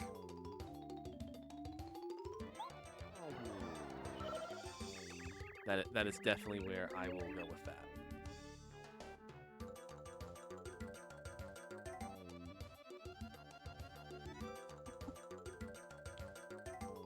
23 is biggest disappointment in gaming, but you've already made that clear. Yeah, it is definitely Elden Ring. I get why people like it. I get why people enjoy it, and I will never downplay people's enjoyment for it. It wasn't for me. As well as Mighty Number 9, that,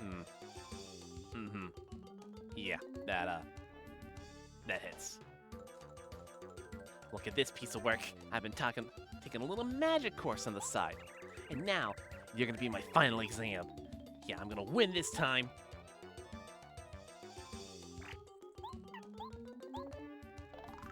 It's Junior Troopa. I'm stunned. Really? This guy just will not quit. Max HP 50. Attack power 8, defense 1. He's obviously been training. He seems he can use magic now. Let's get this over with. Casual, hardcore, or in the middle? I'd like to say I am leaning more of hardcore. Definitely the middle point between hardcore and middle. I like a good challenge. I like throwing myself into challenges, and I like, yeah, in the middle, leaning hardcore. I love trying to see how far I can push something, but I'm not gonna, like, oh god, I'm not the guy, like, sitting there with, like, 15 spreadsheets trying to figure out, okay, how can I, improve my online multiplayer. Like, I will go through a lot of single-player content. Wait, no, I'm hardcore. I play almost everything on the hardest difficulty. You know, I'll play everything on the hardest difficulty. Sometimes I'll play lower just because I want to breeze through it. Sometimes it's nice just being able to play a game that you know and just don't have to think too hard, but, like, not for multiplayer. But yeah, no. Multiplayer, no. I will definitely throw myself into the hardest challenges. I will definitely try and 100% platinum all achievements a game, and sometimes even go a little further beyond. It just really depends. Mario, you like magic tricks? You won't like this one.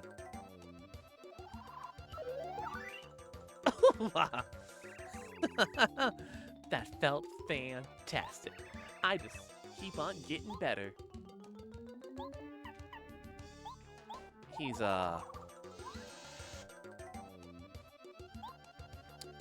little guy's full of himself, I'll tell you what.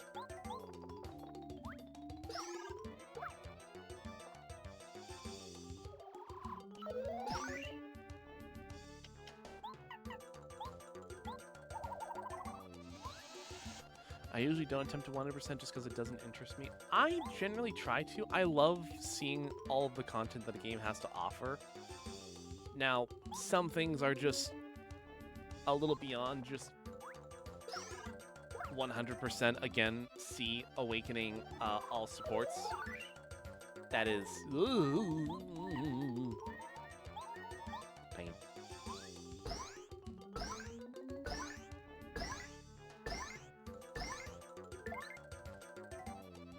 Pain, pain.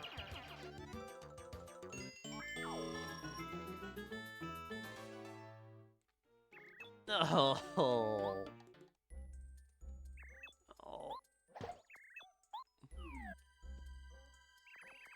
He used to be... Yeah, I'm gonna head back and heal up real quick.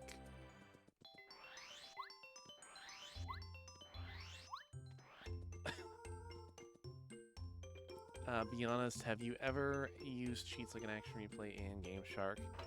I have. I will not deny that. Ironically enough, it was mostly for the Pokemon games.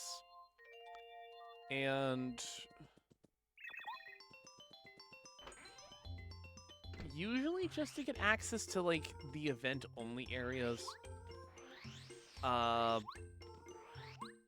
Mirage Island for you back in Emerald. The other Lati Twin that you couldn't normally get access to. Love that little bit. Love that little bit.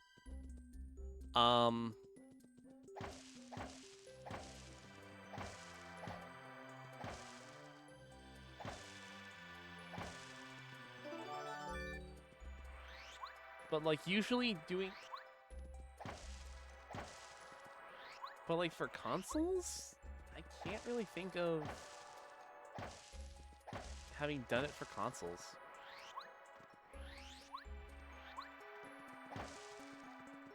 Just a little, like I said, Digital Devil Saga is insanely better with the halved enemy encounter and double AP cheat. I'm not even gonna deny that.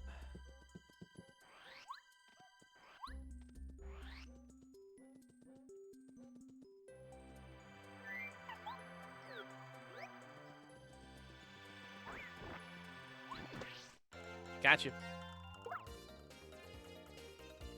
Handheld or console? I will always be more of a console guy. That is just my thing. I like... The handhelds are always nice, don't get me wrong. I always had my 3DS on me when I was back in high school and even into college. And even now I still have my Switch and Steam Deck to take with me wherever I want to go, but like if I can play a game on like the big screen, I'll happily do it.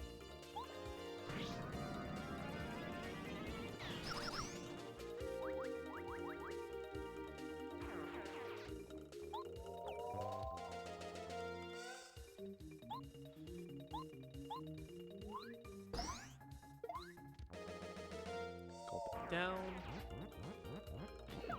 Ow! I'm gonna go for the big rock. Ay, cha-cha. Let's get these tattles going real quick.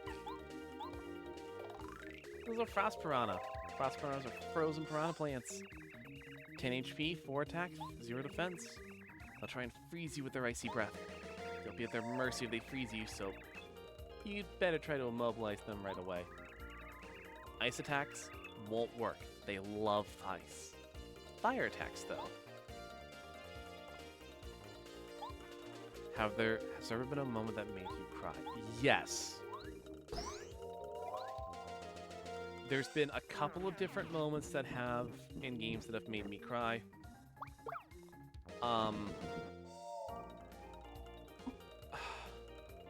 Spider-Man PS4.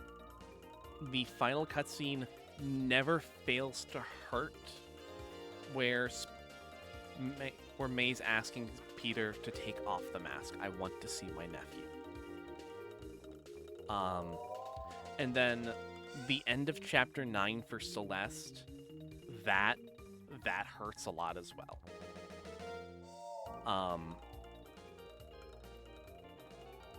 And then the final one that I can immediately think of off the top of my head that has made me personally cry, is in Persona 4, not Persona 4 Reload, Persona 3 Reload, Akihiko at Shinji's wake. Which is doubly so because according to the Reload actor for Akihiko, Alejandro Saab, he channeled a lot of the energy that he felt whenever he heard that his friend Billy Commence died into that scene. And holy shit, I could feel it.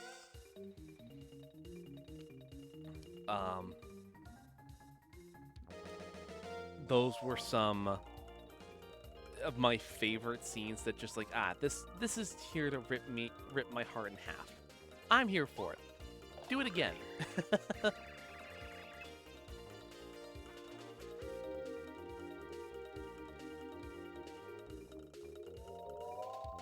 I think other scenes off the top of my head that I can immediately think of.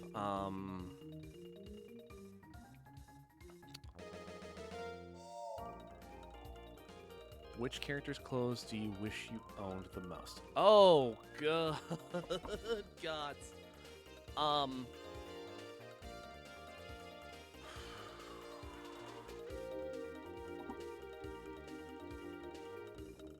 If I had the body for it, Shulk from Xenoblade 1,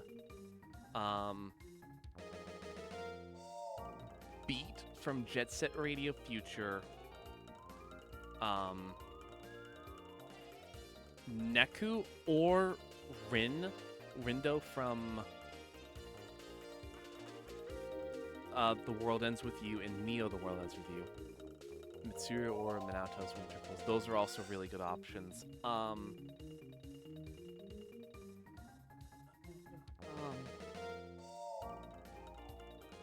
Robin's Grandmaster outfit from Fire Emblem. Would love that.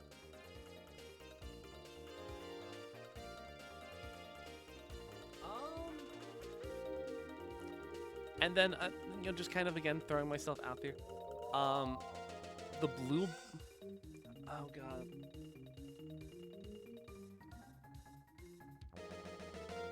Okay, yeah, no. The Blue Blood's tailcoat from Lies of P. I would love that as well. That is my favorite outfit out of Lies of P, and I would love it. You never saw I have not.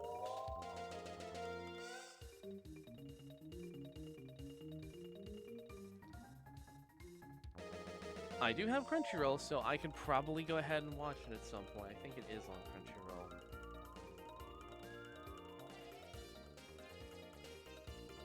Oh God, that release year. Oh my God.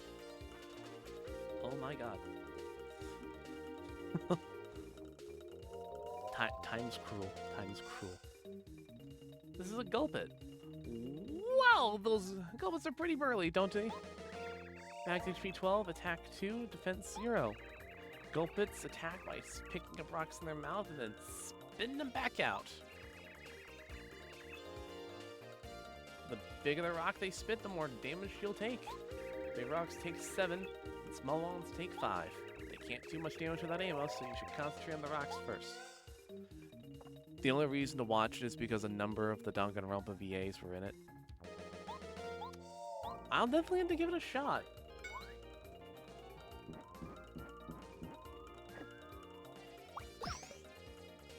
Ow.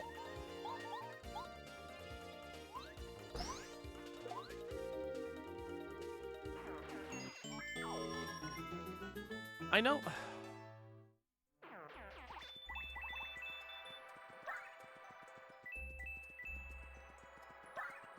Yeah, I don't need to be in danger.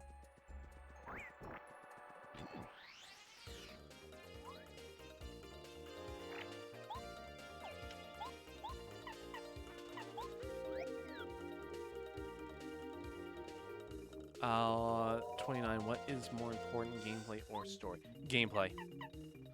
Like, a good,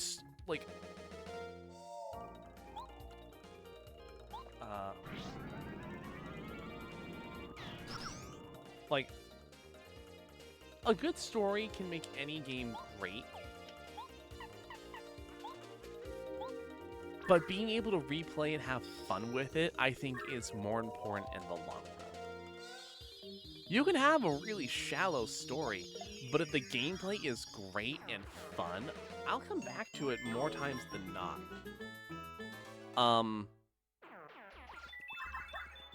I'm gonna be throwing myself under the bus with this one. Like, Devil May Cry, fantastic example. Great gameplay. Absolutely fantastic. The story of every game, nonsensical as shit. But the gameplay's great, and it's why I come back to it.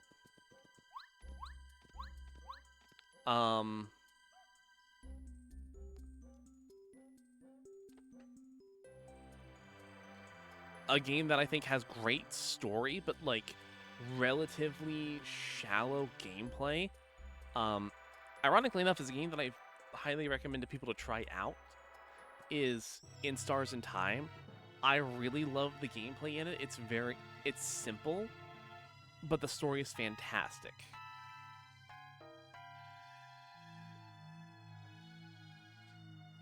Wah. Turn back, come no further. Turn away or I'll eat you. What do you think? Scary monster, aren't I? You know you should run. Let's go. What? You'll regret this. What the hell is that voice?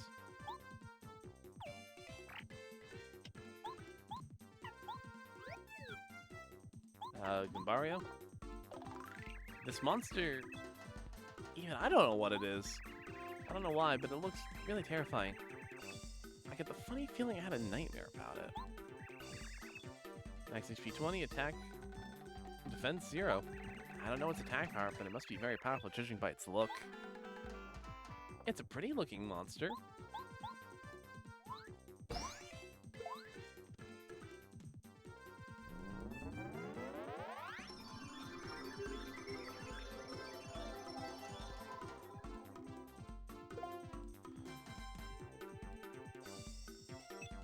Are you scared yet? I think it was Darkstar that turned this dude into an actual boss. The star ring does like 20. What the hell? I love that though. That's really cool.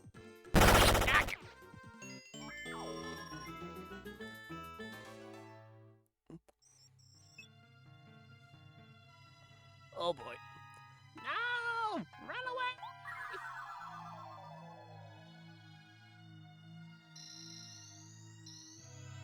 Close enough. Oop.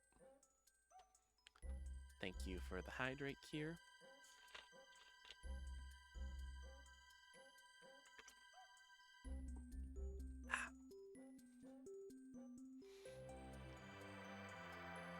A game that hasn't been localized in your country that you think should be. Okay,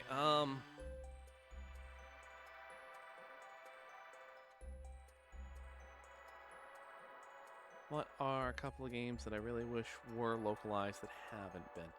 I think it's a safe assumption to say, we're gonna put Fire Emblem 2 through 6 here, and we're gonna put those into one category.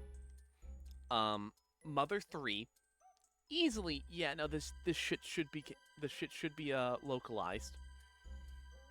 I understand why, but I would love it anyway. The Starfy games. I would love the GBA Starfy games to get properly localized, even if they are just like nothing major. I would love it for them to have been localized.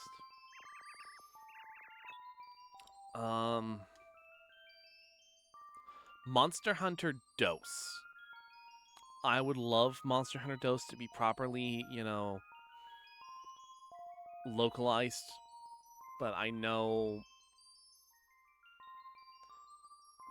because I don't think they'll get a fan translation, let alone official localization. Yeah. Speaking of official localization, one that like I was craving and hoping for but never got.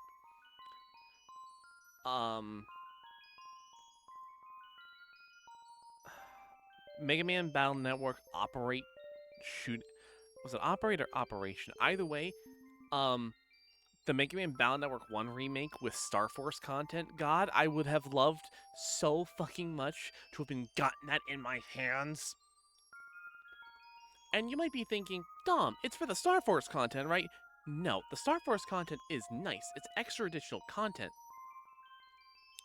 Battle Network 1, unfortunately, has a lot of first game syndrome where they don't have a whole lot of assets. And all of the areas on the net that you're mainly traversing through have a lot of very similar designs. Like I understand like a dungeon having the same design all throughout it, but your main like network that you traverse through has the same design. And it is very hard to get around without a map. This game gives you a map, and that is all it needed to do. The Star Force content is an extra cherry on top.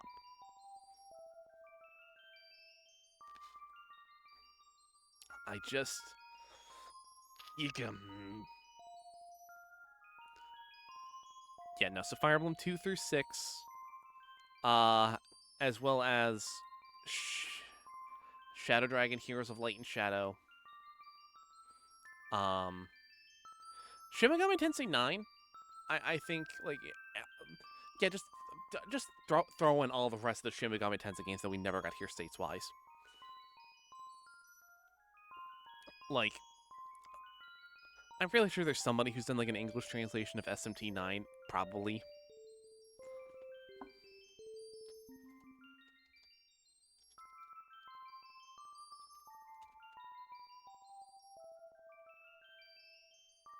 Probably, I think there is.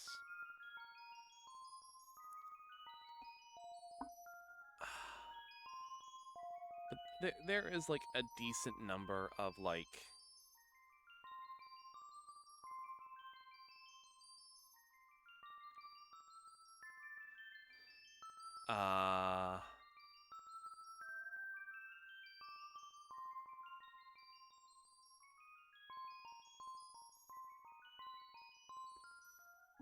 Oh god, what other games would I want translated over?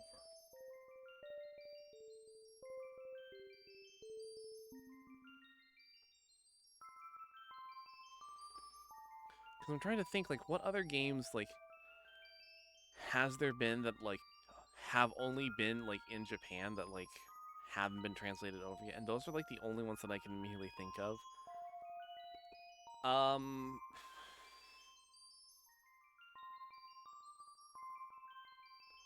There's probably more that I'm thinking of that there is that I would like. I just can't think of any more at the moment.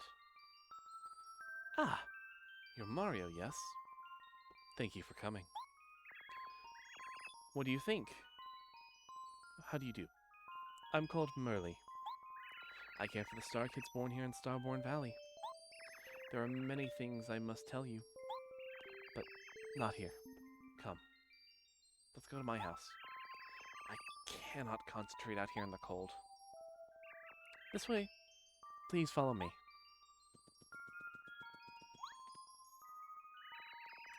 I must apologize for the rude reception of the Star Kids.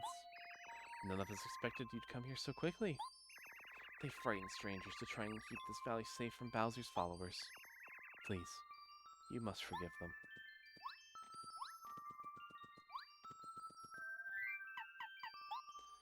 Is it you that I'm thinking of? No. I had a coin flip and I missed it. Please get the Star Rod back from Bowser, Mario. The Mushroom Kingdom deserves to be at peace. Anyway, gotta attempt to get some sleep now. See ya. That is more than fair. Thank you for showing up. We're actually probably gonna call stream here for the night anyway once I deliver the letter. Or not. Is there a... It's you! You're Frosty, correct? My name's Parakarry. Letter for you. Oh, thank you. Ah, how nice. It's a letter from Little Dainty and Minnie T. Those naughty little rascals. When I visited their home, they were always up to something. They do write me letters often. It's nice to get letters. Their mail makes me feel as happy as mail from my wife and daughter. Oh, yes. I almost forgot. I need a letter delivered. I'd like you to take this letter to Goompapa in Goomba Village. It's actually a little reply to a Goombaria, but I think her dad could explain it better to her. Drop it off whenever you have a chance, alright? Thank you so much. Back to him we go. Come in, please.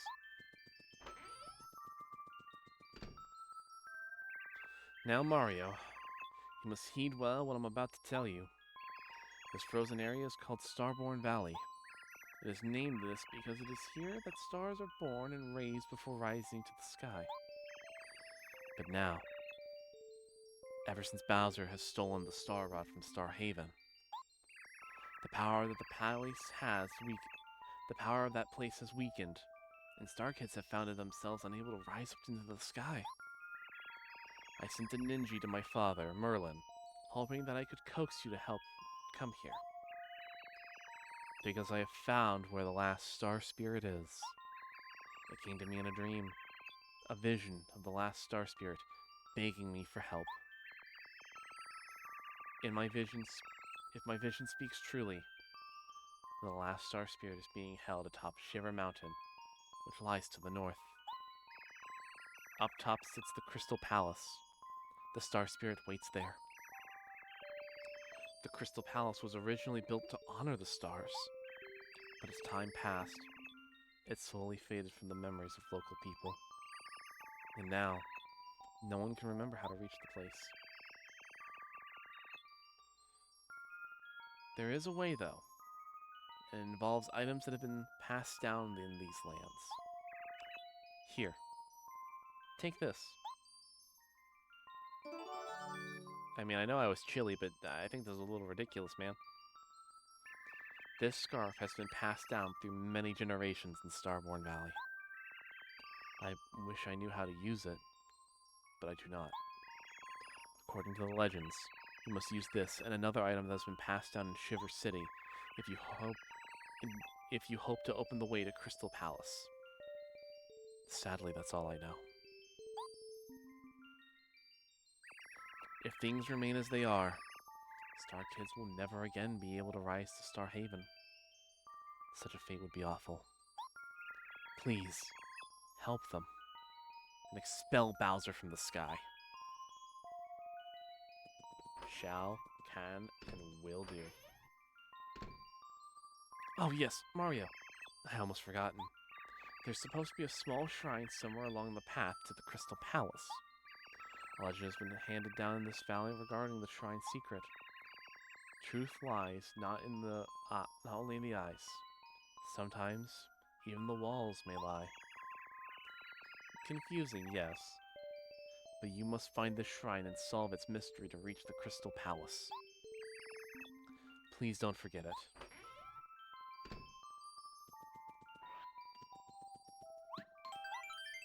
Yeah, no. So, we're gonna call it here. Next stream, since we're gonna be passing through Shiver City, we're gonna make a detour, drop off the last letter to Goompapa, get our trade sequence reward, and we're gonna go into the Crystal Palace.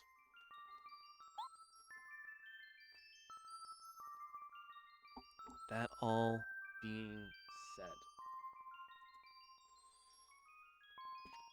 that's everything I wanted to do for stream. I will admit my throat is starting to hurt just a bit. But this was a lot of fun. I very much enjoyed getting through all of this.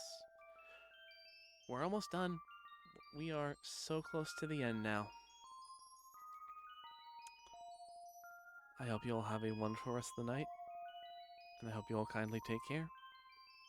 And I will see you all again tomorrow for some more Lies of P. I'll talk with you all then. Have a good one, folks.